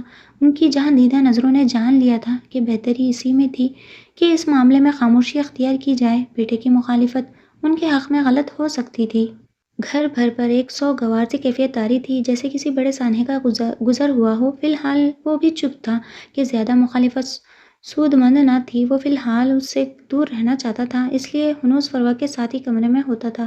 وہ اس سے بات نہیں کرتی تھی، وہ خود بات کرنے کی کوشش کرتا تھا، اس پر کوئی رسپانس نہیں مل رہا تھا۔ پلیز فروا، تم سمجھنے کی کوشش کرو، میں نے یہ سب تم لوگوں کو تکلیف دینے کے لیے نہیں کیا، بلکہ مجھے سونے دو۔ وہ کروٹ لے کر بولی۔ وہ اس کے کندھے پر ہاتھ رکھے بولا، میرے بغیر سو سکتی ہو؟ اس کی بات پر اس کے آنکھوں سے آنسو گرے تھے۔ پھر رخ موڑ کر وہ اس کے گلے لگ کر شدت سے رونے لگی تھی۔ ایک اطمینان بھری لہر اس کے پورے وجود میں دوڑ گئی۔ وہ اسے تکلیف نہیں دینا چاہتا تھا، پر تکلیف دیے بغیر چارہ بھی نہ تھا۔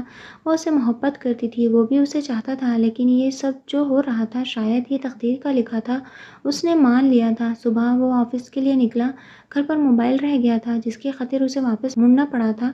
کس کی مرضی سے تم نے یہ حرکت کی؟ بڑے اونچے خواب دیکھتی ہو؟ اب دیکھتی ہوں کیسے تم یہ بچہ پیدا کرتی ہو۔ اس کی ساس نندیں اسے بڑی بے دردی سے مار رہی تھی۔ وہ ناقابل یقین نگاہوں سے دیکھتا جیسے جم کر رہ گیا تھا۔ میرے بیٹے کو ورغلایا، ہمارے خلاف محاذ پر کھڑا کر دیا۔ ہاں، اب میں تمہیں بتاتی ہوں۔ ہوش میں آتے ہی وہ تقریباً بھاگتے ہوئے ان تک پہنچا تھا۔ اسے دیکھ کر وہ روتے ہوئے اس کے عقب میں چھپ گئی تھی۔ اس کی سسکیاں ایک دم ہونے والی خاموشی میں گڈمڈ ہو رہی تھی۔ ایک قہر برساتی نگاہ ماں اور بہنوں پر ڈالے وہ نہایت ہی آگ برساتے لہجے میں بولا، آج کے بعد اگر کسی نے اس کو بری نگاہ سے بھی دیکھا تو میں وہ کروں گا جو مجھے نہیں کرنا چاہیے۔ میں نہ تو آپ کا بیٹا ہوں اور نہ ان کا بھائی۔ بہنوں پر خیر آلود نگاہ ڈالتے وہ اس کا ہاتھ پکڑے اسے اس کے کمرے میں لایا تھا۔ تم انسان ہو یا جانور؟ کہتی کیوں نہیں تم مجھے؟ وہ ان کا غصہ بھی اس پر نکالنے لگا۔ چلو ڈاکٹر کے پاس۔ پھر وہ اسے سب کے سامنے ڈاکٹر کے پاس لے گیا تھا۔ اس دن کے بعد سے اس نے دن مخصوص کر دیے تھے، 3 دن ایک کے پاس اور 3 دن دوسری کے ساتھ بتانے کا فیصلہ کر لیا تھا۔ رات کو وہ اس سے یہی پوچھ رہا تھا، کتنی مار کھاتی رہی ہو؟ اس کی خاموشی پر وہ جل کر بولا، کسی نے ایوارڈ دیا تمہیں؟ پھر کچھ توقع بعد بولا، میں چاہوں تو تمہیں الگ گھر میں رکھوں، پر تمہارا اس حالت میں الگ رہنا ٹھیک بھی نہیں۔ کیا کروں سمجھ نہیں آ رہی۔ وہ حقیقتاً پریشان تھا۔ یہ سب کرنے کی ضرورت ہی کیا تھی؟ وہ جو بولی تو اس پر گویا دھماکہ کر گئی تھی۔ اس کی بات پر اس کی کشادہ پیشانی شکن آلود ہو گئی تھی۔ یہ سب جھک مارنے کے لیے کیا؟ میرا یہ مطلب نہیں تھا۔ اس نے وضاحت کرنی چاہی تو وہ اس کی بات کاٹتا بولا، اب یہ تمہیں کچھ نہیں کہیں گے، اور دوسری بات، جب میں یہاں اس کمرے میں ہوں تو صرف میری تمہاری بات ہوگی۔ بس میں گھر والوں کے خلاف یا کسی کے بارے میں کچھ نہیں سنوں گا۔ کوئی مسئلہ ہو یا کسی سے شکایت ہو، کہہ سکتی ہو۔ بار بار ایک بات سننے کا عادی نہیں ہوں میں۔ خود ہی پنگے لیتا تھا اور اب اس سے کسی کے خلاف نہ بولنے کا کہہ رہا تھا۔ وہ دل ہی دل میں خفا ہوئی تھی۔ میرا بچہ تو ٹھیک ہے نا؟ اس کا ہاتھ اپنے ہاتھوں میں لیتا وہ آنکھیں بند کر گیا تھا۔ اس نے سر اس بات میں ہلایا، جواب دو۔ ہنوز آنکھیں بند کیے وہ بولا تو وہ بولی، ٹھیک ہے، میرا بچہ میری طرح ہونا چاہیے، نہیں اچھا ہونا چاہیے۔ اس کے منہ سے بے ساختہ نکلا تھا۔ آنکھیں کھول کر اس نے اس کے چہرے کو بغور دیکھتے ہوئے کہا، میں برا ہوں؟ وہ چپ رہی۔ تم سے کچھ پوچھ رہا ہوں۔ میں نے یہ تو نہیں کہا، اس نے دھیرے سے کہا تھا، برا بن کر دکھایا نا تو پھر بھاگ جاؤ گی۔ اس رات اس نے اس کے زخموں پر محبت کے مرہم لگانے کی کوشش کی تھی۔ یہ فیصلہ اس مرد کا نہ تھا، تقدیر کا تھا جو کچھ اور کرنے والی تھی۔ میں تمہارے ساتھ نہیں رہوں گی، حتمی انداز اختیار کیے فروا اس کے سامنے کھڑی اٹل انداز میں بولی تھی۔ اس کا ناقابل فہم رویہ اسے الجھا رہا تھا۔ تمہیں پتا تھا کہ میں کسی کا شوہر ہوں، پہلے سے تم یہ جانتی تھی، اور تم دوسری بیوی بن کر آئی ہو، تو پھر اس طرح ری ایکٹ کیوں کر رہی ہو؟ جیسے تمہیں پہلے سے کچھ معلوم نہ تھا، اور یہ بم اب تمہارے اعصاب پر پھٹائے نہ چاہتے ہوئے بھی وہ کچھ تلخ ہونے لگا تھا۔ اوہ اب سمجھی، تو میں دوسری بیوی ہوں، یعنی زیادتی۔ تم کہنا چاہتے ہو کہ میں نے زیادتی کی ہے اس لڑکی کے ساتھ؟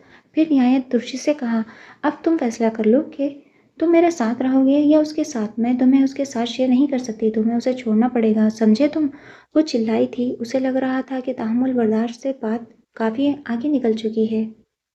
میں اسے نہیں چھوڑ سکتا۔ تمہیں پتا ہے کہ یہ فیصلہ ہو چکا ہے کہ چاہے کچھ بھی ہو میں اسے طلاق نہیں دوں گا۔ پھر تم بار بار اسے چھوڑنے کی بات کیوں کر رہی ہو؟ اس کی بات پر وہ چند ثانیے کے لیے خاموش رہی تھی، پھر کہنے لگی، تمہیں تو وہ زیادہ پیاری ہے نا؟ کہ تمہارے بچے کی ماں بننے والی ہے۔ اس کے اچانک کہے جملے پر وہ کچھ پل کے لیے چپ رہا تھا، پھر تعمیل کر کے بولا، مجھے تم سے محبت ہے، تم جانتی ہو، تمہیں پتا ہے جہاں محبت نہیں ہوتی وہاں بار بار محبت جتائی جاتی ہے۔ اس کے جملے نے اسے گنگ کر دیا تھا۔ تمہیں غلط فہمی ہے، اس وقت نگیٹو سوچ رہی ہو، الٹے چشمے سے سب الٹا ہی دکھے گا، اور اگر سب الٹا ہی ہو تو وہ کھوئے کھوئے لہجے میں بولی تھی، پلیز تم سمجھنے کی کوشش کرو، میں نے پہلے ہی اس کے ساتھ بہت زیادتی کی ہے، تمہیں پتا ہے بہت گناہ کیا ہے میں نے، تمہیں اس بات کا احساس ہونا چاہیے کہ وہ بھی جوان ہے، اگر کل کو وہ کچھ غلط کرتی تو اس سب کا اصل ذمہ دار کون ہوتا؟ میں، اس نے میں پر زور دیتے ہوئے کہا تھا۔ پھر مذہبی طور سے سوچو، اگر میں نے اس کے حقوق ادا نہیں کیے ہوئے تو میں کسی عذاب سے دوچار ہو سکتا تھا۔ محبت میں نے تم سے کی ہے، وہ ایک بے ضرر لڑکی ہے، تم اس کی حمایت مت کرو، جب تم اس کی حمایت کرتے ہو مجھے سخت زہر لگتے ہو، یہ تم نہیں تمہاری محبت بولتی ہے۔ وہ رونے لگی تھی، اسے سمجھ نہیں آ رہی تھی وہ ان کو کس طرح سمجھائے، لیکن ایک بات جس پر ثابت قدم تھا وہ یہ تھی کہ وہ اب ان دونوں کے ساتھ انصاف کرنے لگا۔ اس بات پر بھی وہ جھگڑنے لگی تھی، تم آج اس کے پاس نہیں جاؤ گے، اس کا حتمی لہجہ اسے اچھا نہیں لگا تھا، تم مجھے روک نہیں سکتی۔ اسے بھی غصہ آیا تھا، تمہیں اس کی قربت اچھی لگتی ہے تبھی تم اس کی طرف بھاگتے ہو، وہ چلائی تھی، تم اسے مجھ پر فوقیت دے رہے ہو۔ وہ روتے ہوئے اس کے گلے لگی تھی، اسے زارو قطار روتے دیکھ کر وہ چند ثانیے کے لیے خاموش رہا تھا۔ تم اس کے پاس نہیں جاؤ گے، تم اسے چھوتے ہو، مجھے اچھا نہیں لگتا، وہ دبی دبی آواز میں کہہ رہی تھی۔ تم اسے نہیں چھوؤ گے، تم اس کے پاس نہیں جاؤ گے، وہ مسلسل روتے ہوئے کہہ رہی تھی۔ پھر اس رات وہ اسی کے پاس رہا تھا، اس کے سوتے ہی وہ کروٹ لیے دن کے بارے میں سوچ رہا تھا، جانے اب زندگی کیا کچھ کرنے والی تھی اس کے ساتھ۔ منصور کی موت نے تو اسے ہی زندہ درگور کر دیا تھا۔ رات دیر تک وہ جاگتا رہا تھا، نیند آنکھوں سے کوسوں دور تھی، خیالات کا تلاطم اسے کہیں سے کہیں جا پٹکتا۔ اس کے ساتھ یہ کیا مذاق ہو رہا تھا، وہ سوچتے سوچتے پاگل ہونے والا تھا۔ شدید پریشانی تب لاحق ہوئی جب اس نے اس کے پاس جانے پر ہٹ دھرمی دکھائی، اگر تم اس کے پاس گئے تو میں خود کو مار ڈالوں گی۔ اس کی دھمکی پر اسے بھی ضد آئی تھی، وہ اسے روتا بلکتا چھوڑ کر ادن کے پاس آیا تھا، وہ جانے کدھر غائب تھی۔ کمرے میں اسے نہ پا کر اسے شدید غصہ آیا تھا، اسے ڈھونڈتا ہوا وہ باہر آیا، کچن، لاؤنج، ڈرائنگ روم، ہر جگہ وہ نہیں تھی۔ وہ اسٹور میں آیا، وہ وہیں بیٹھی کوئی کتاب لیے بیٹھی تھی۔ کیا کر رہی ہو یہاں؟ وہ الٹا اس پر غصہ ہونے لگا۔ میں کچھ کام تھا، اس نے ہکلا کر کہا تھا، تمہیں ساری دنیا میں ڈھونڈتے ڈھونڈتے تھک گیا میں، تم یہاں بیٹھی عذاب ہو تم، زندگی اجیرن کر دی ہے تم نے میری، اب میرا منہ کیا دیکھ رہی ہو، آؤ میرے ساتھ۔ اسے ہاتھ سے پکڑے وہ تقریباً دوڑاتا ہوا کمرے میں لایا تھا۔ ابھی وہ کچھ کہنے ہی والا تھا کہ اس کے کمرے کا دروازہ زور زور سے بجنا شروع ہوا۔ باہر زرین کھڑی تھی۔ بھابی نے سلیپنگ پلز کھا لی ہیں، ان کی طبیعت کافی خراب ہے، جلدی کریں انہیں ہسپتال۔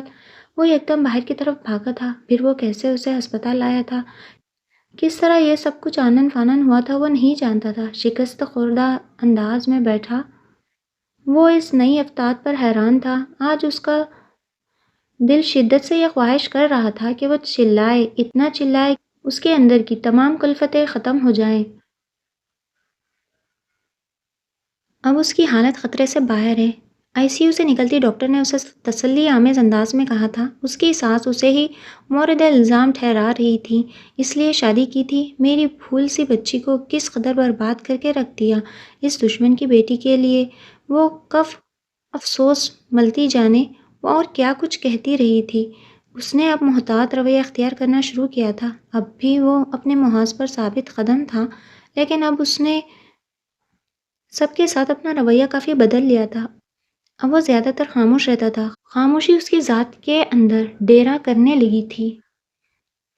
جس شام وہ ہسپتال سے ڈسچارج ہو کر آئی، اس شام ادن اس کا پوچھنے اس کے کمرے میں گئی، وہ تو اسے دیکھ کر ہی چلانے لگی، نکل جاؤ یہاں سے، تم ہو ذمہ دار اس سب کی، جو اس گھر میں ہو رہا ہے، دفع ہو جاؤ یہاں سے۔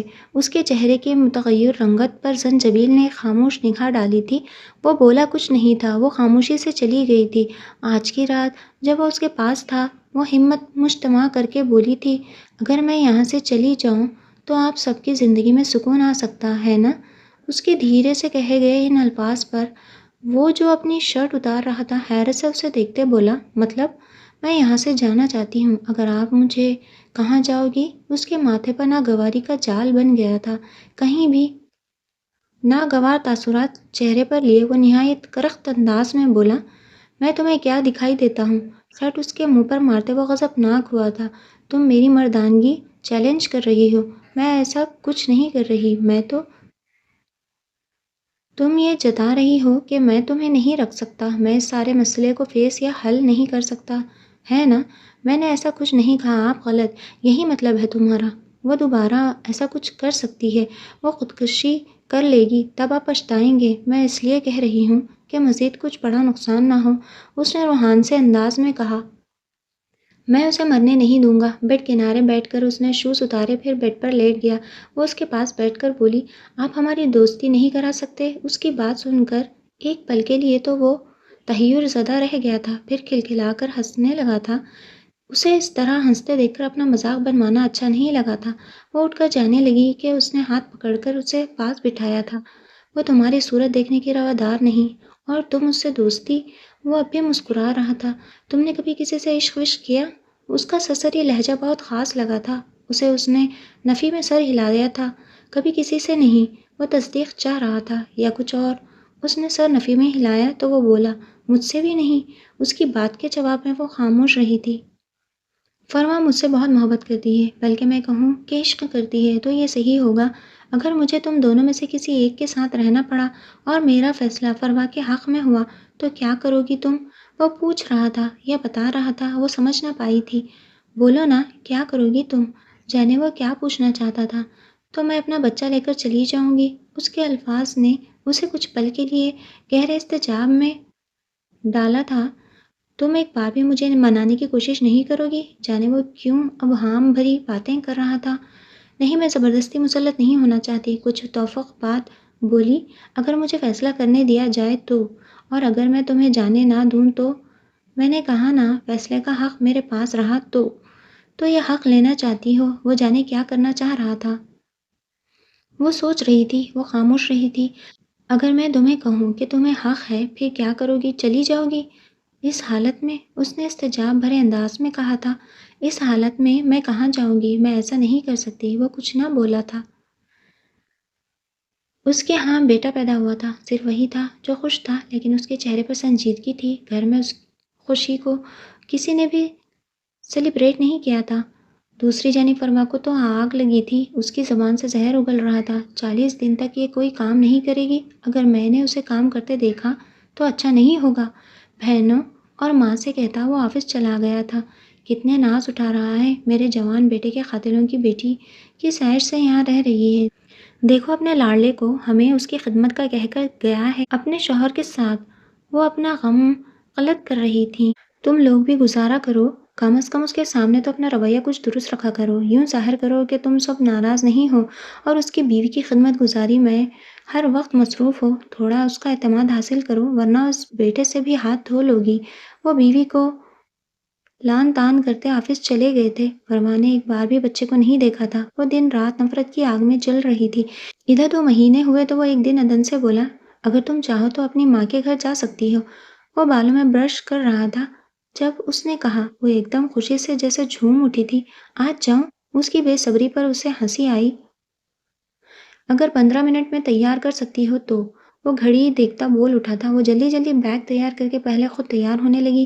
حسن تو گہری نیند سو رہا تھا، جلدی کرو دیر ہو رہی ہے۔ وہ اسپرے کرتا بولا، حسن کو پیمپر چینج کروا دوں۔ وہ جلدی سے اس کا ڈائپر چینج کرنے لگی۔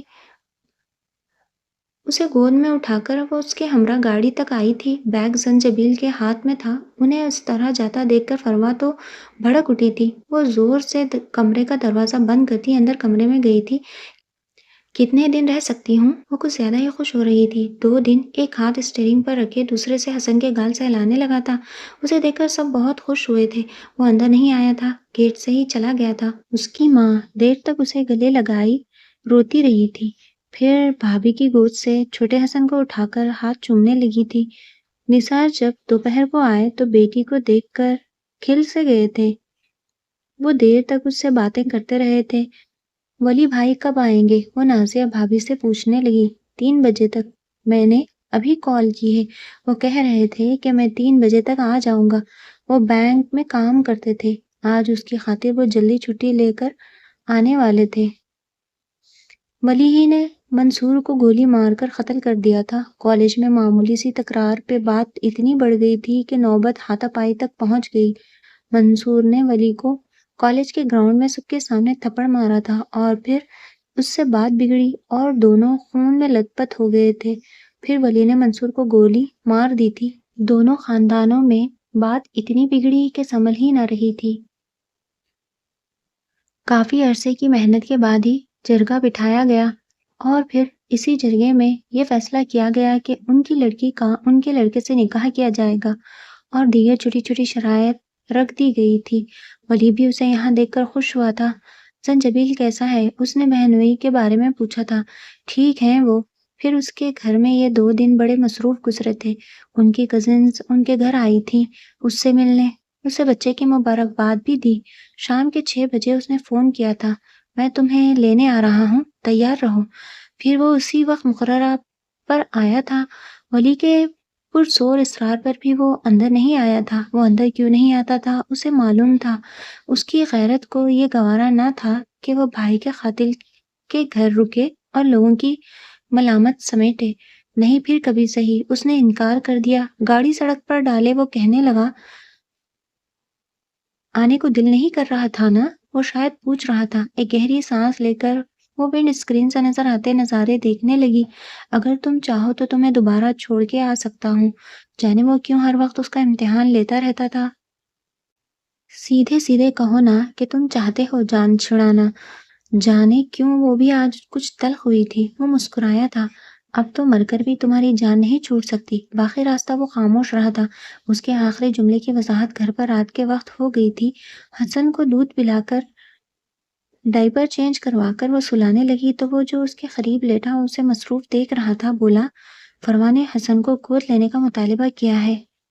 اس کی بات پر وہ لرز کر رہ گئی تھی۔ اس کی بدلتی رنگت کو بغور دیکھتا ہوا بولا، وہ گھر پر ہی ہوگا، تم دونوں اس کا خیال ساتھ رکھو گی تو اچھا۔ اوہ، تو اس لیے آپ کو بچہ چاہیے تھا؟ وہ تلخی سے بولی۔ تم غلط سمجھ رہی ہو، میں صحیح سمجھنے لگی ہوں۔ میں چاہتا ہوں کہ تم یہ بچہ اسے دو تاکہ اس کا یہ بہانہ نہیں، میں کسی صورت اپنا بچہ نہیں دوں گی، اس نے اٹل انداز میں کہا۔ اس کے خطائی لہجے پر وہ بولا، اگر مجھے شیئر کر سکتی ہو تو بچے کو کیوں نہیں کر سکتی شیئر؟ یہ میرا ہے اور میں اسے کسی صورت شیئر نہیں کروں گی۔ اس وقت تو وہ اسے ضائع کرانے کے لیے کیا کچھ کرتی رہی تھی۔ اب جب کہ میری تنہائی اس کے وجود سے ختم ہوئی ہے تو وہ اسے مجھ سے چھیننے لگی۔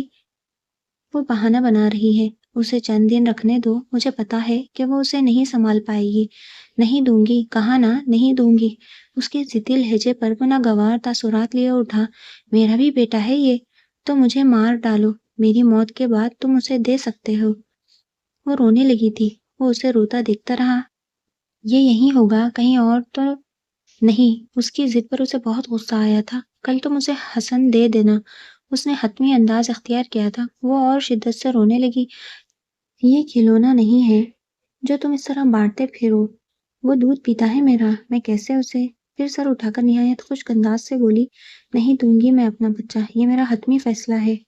تم اپنا اور میرا خون مت چلاؤ، جو کہہ رہا ہوں وہ مان لو، اب سو جاؤ۔ وہ لیٹ گیا۔ وہ دیر تک روتی رہی، پھر غصے سے مشتعل ہوتی ایک دم سے اس کے سینے پر منہ کے برساتی بولی، میں ایسا نہیں کروں گی، مجھے میرے سکون کو آگ لگا کے خود کس طرح تم سو سکتے ہو؟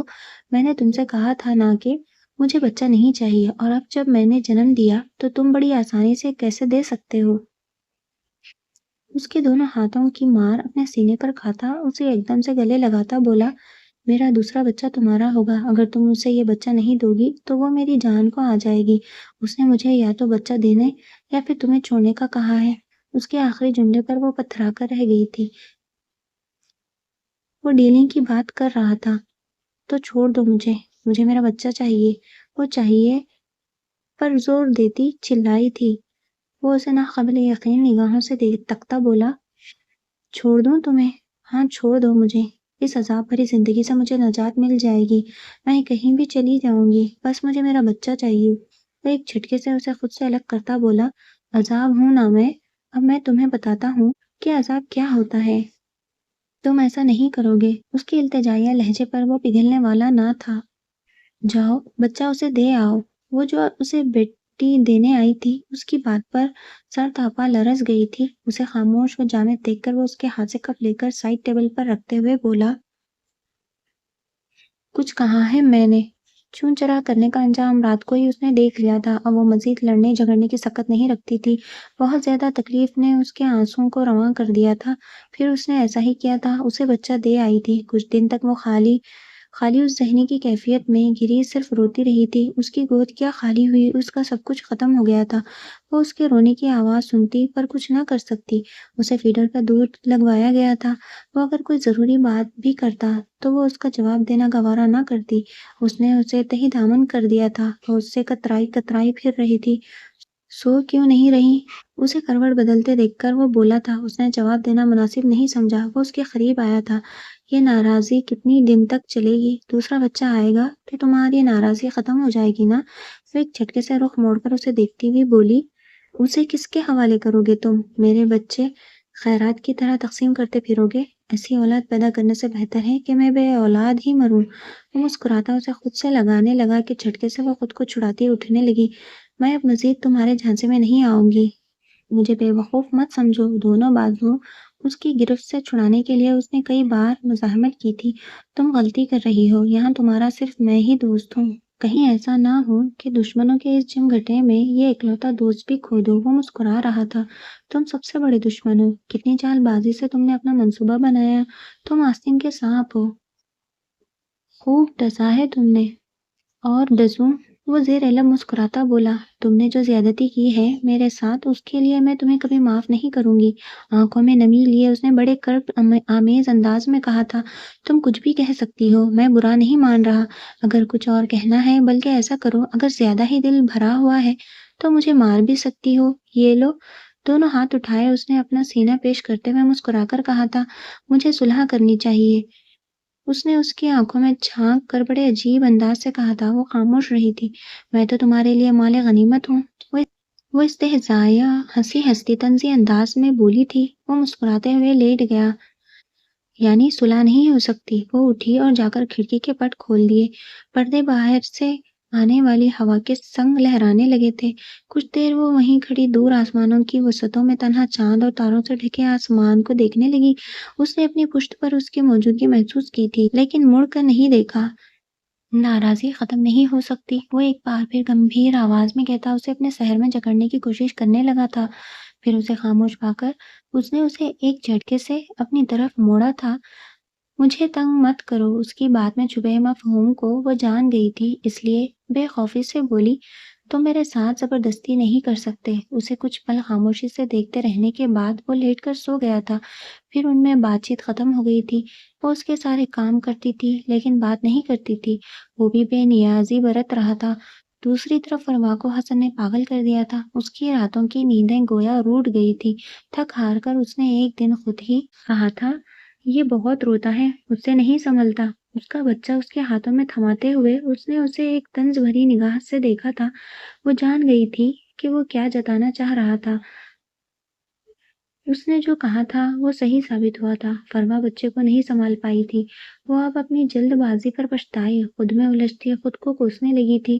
اس نے اس بندے کا دل دکھایا تھا جس نے اس کے لیے سب گھر والوں، سب سگے رشتوں کی مخالفت مول لی تھی۔ وہ اس سے ایک معمولی قربانی مانگنے پر بدسن ہو گئی تھی۔ پچھتاوا اس کے ساتھ تھا لیکن وہ اس سے دور ہو گیا تھا۔ وہ جب بھی فروا کے پاس ہوتا، چپ اور کچھ کھویا ہی ہوتا۔ وہ اس سے بارہا پوچھ چکی تھی لیکن وہ بتانے کا نام نہیں لے رہا تھا۔ کہیں مجھ سے بیزار تو نہیں ہو گئے، وہ کہتی۔ پھر وہ اس کے کھوئے کھوئے انداز پر ٹھٹک جاتی اور پوچھ بیٹھتی، جواب ندارد۔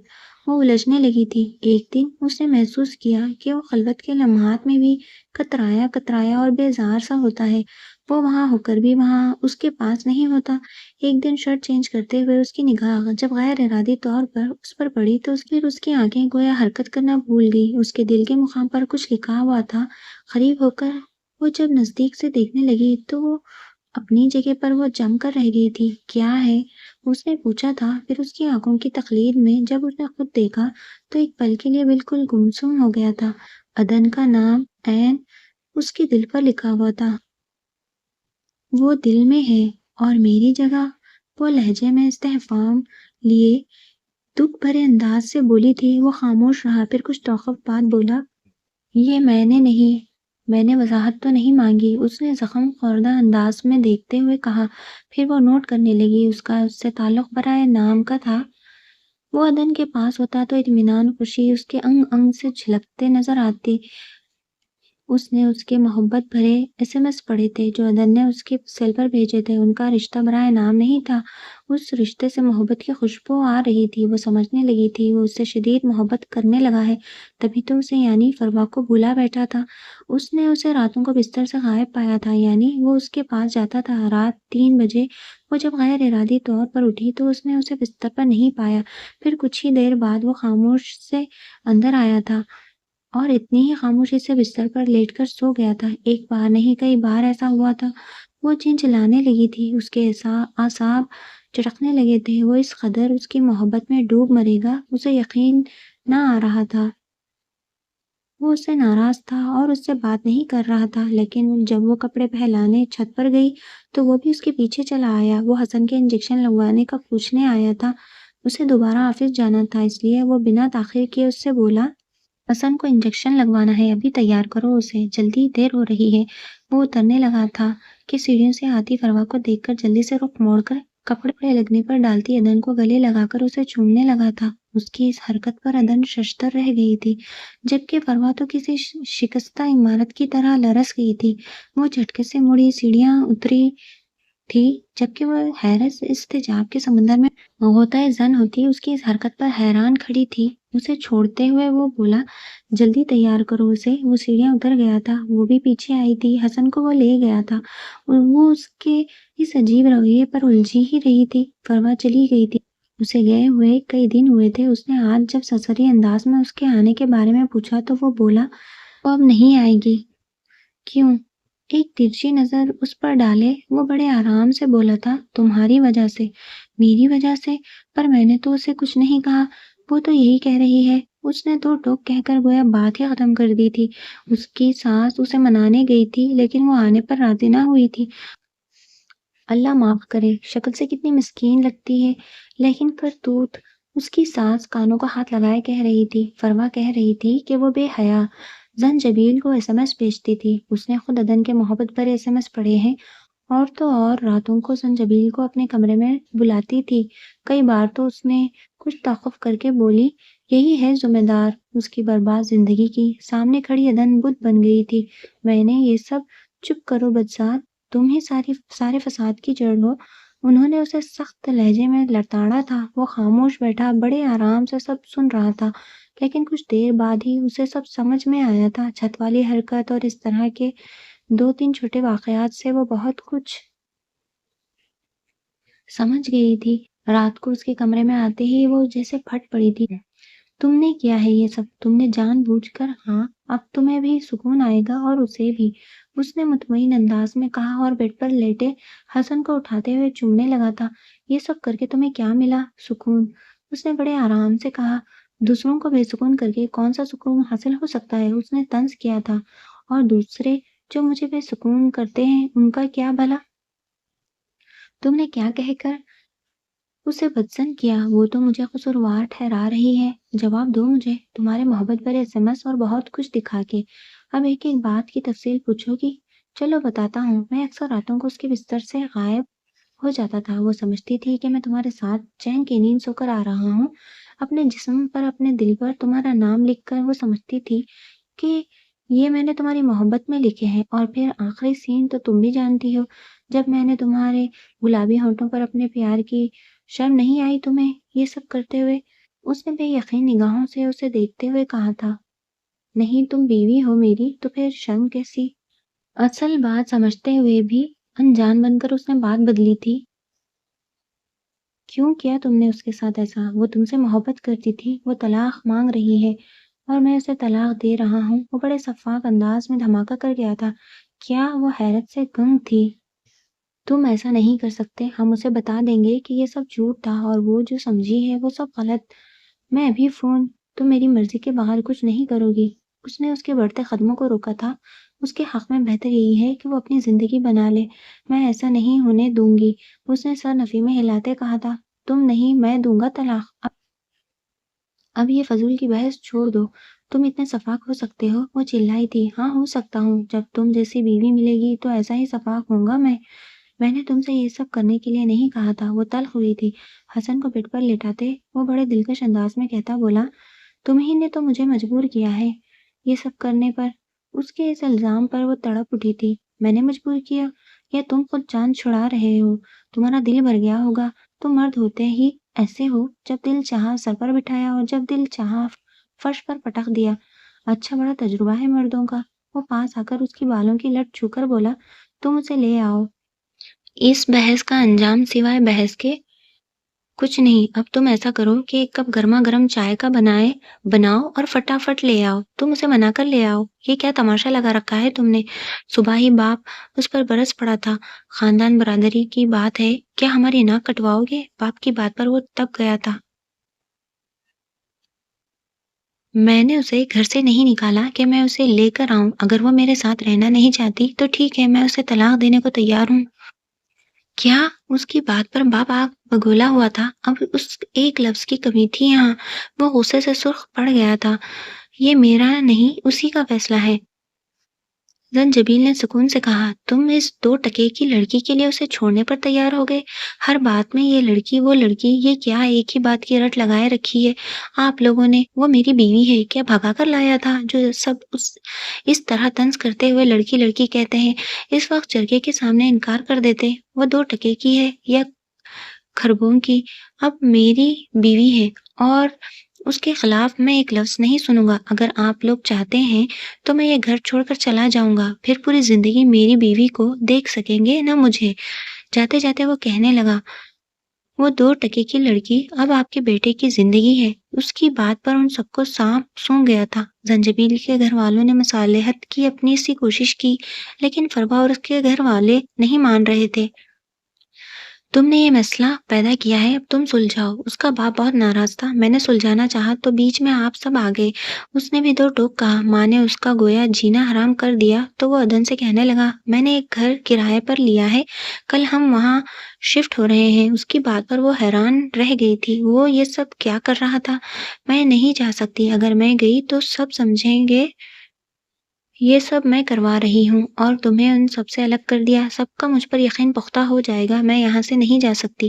تو پھر فیصلہ کر لو کہ تم ان کے ساتھ رہو گی یا میرے ساتھ۔ وہ تو شش و پنج میں مبتلا ہو گئی تھی۔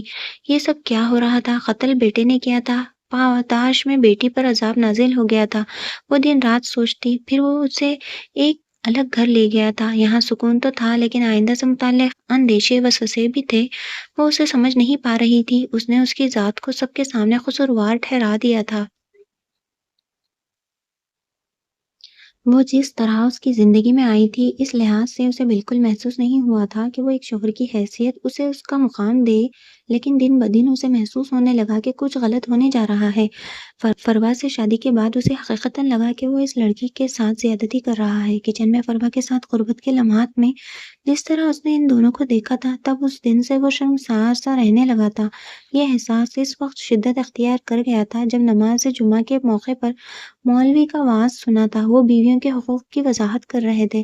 اس دن اس کے خیالات میں فرق آیا تھا اور شرمسار سا ہوا تھا۔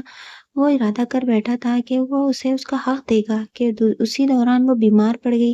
بیماری کے دوران اس نے خنودگی میں جو انکشاف کیا اس نے اسے بری طرح جھنجھوڑ کر رکھ دیا تھا۔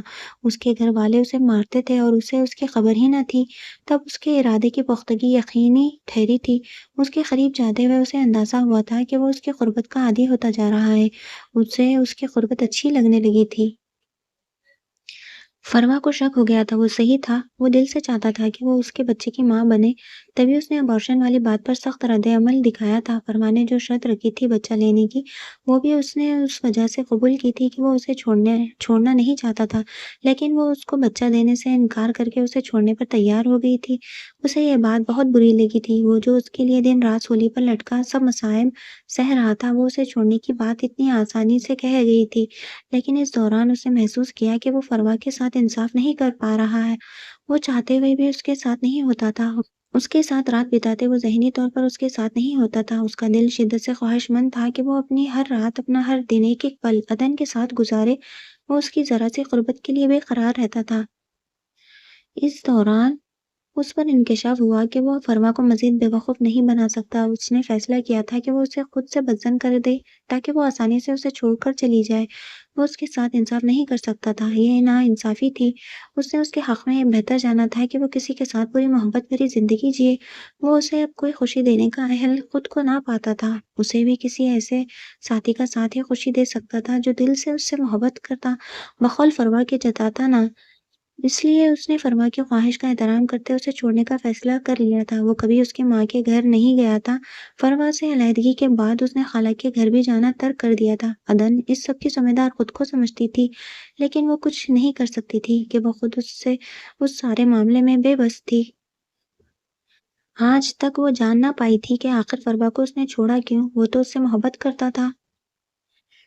دن رات وہ اس وجہ کو جاننے کے لیے بے چین رہتی۔ کئی بار اس نے وجہ پوچھی تو وہ ٹال گیا تھا۔ تمہیں کیا کرنا ہے یہ جان کر اس کا یہ جملہ اسے بہت ناگوار گزرتا۔ حسن اسکول جانے لگا تھا جبکہ وہ دوبارہ پریگننٹ ہوئی تھی۔ اس کے گھر والوں نے قطع تعلق کر لیا تھا۔ وہ کبھی کبھار چلا جاتا لیکن وہ لوگ کبھی نہیں آئے۔ آج جانے کیوں اس نے گھر کی تفصیلی صفائی کا سوچا۔ اس مقصد کے لیے وہ پہلے وارڈروب کھول کر اس کی ترتیب درست کرنے لگی۔ کپڑے ترتیب سے رکھ کر وہ نچلے خانے میں بے ترتیبی سے رکھے موزوں اور بنیانوں کو نکال کر ان کو طے کر کے رکھنے لگی تھی کہ اسی خانے میں اسے ایک ڈائری دکھائی دی۔ یوں ہی اٹھا کر اس نے ڈائری کھولی اور پھر اس کی نظریں جیسے ان صفحات پر جم کر رہ گئی تھی۔ وہ کتنی دیر تک اسی پوزیشن میں کھڑی رہی تھی کہ اچانک کھڑکی کی آواز پر اس نے یکدم ڈائری بند کر کے الماری کے خانے میں واپس رکھ دی۔ دروازہ کھول کر وہ اندر آیا تھا۔ گھڑی اتار کر ڈریسنگ ٹیبل پر رکھ کر وہ بیڈ کے قریب بیٹھتے ہوئے جوتے اتارنے لگا۔ اسے گم سم کھڑا دیکھ کر وہ آنکھوں میں حیرانی لیے سوالیہ انداز میں پوچھنے لگا، کیا بات ہے؟ لیکن اپنی بات کے جواب میں اس کی اتنی گہری خاموشی دیکھ کر وہ اٹھا اور بولا، کھانا لگاؤ، میں آ رہا ہوں۔ وہ واش روم کی طرف جانے لگا تھا کہ وہ بے ساختہ اس کے سینے سے لگی رونے لگی تھی۔ وہ تحیر زدہ سا پوچھنے لگا تھا، کیا بات ہے؟ وہ نفی میں سر ہلانے لگی۔ آج وہ وجہ جان گئی تھی کہ اس نے فروا کو کیوں چھوڑا تھا۔ اس کی ڈائری کے ہر صفحے پر عدن کی تصویر لگی تھی اور ہر تصویر کے ساتھ اس نے لکھا تھا، میری پوری زندگی تمہارے نام۔ ختم شد۔ اگر یہ ناول آپ لوگوں کو پسند آیا ہو تو پلیز چینل کو لائک اور سبسکرائب ضرور کیجیے۔ اللہ حافظ۔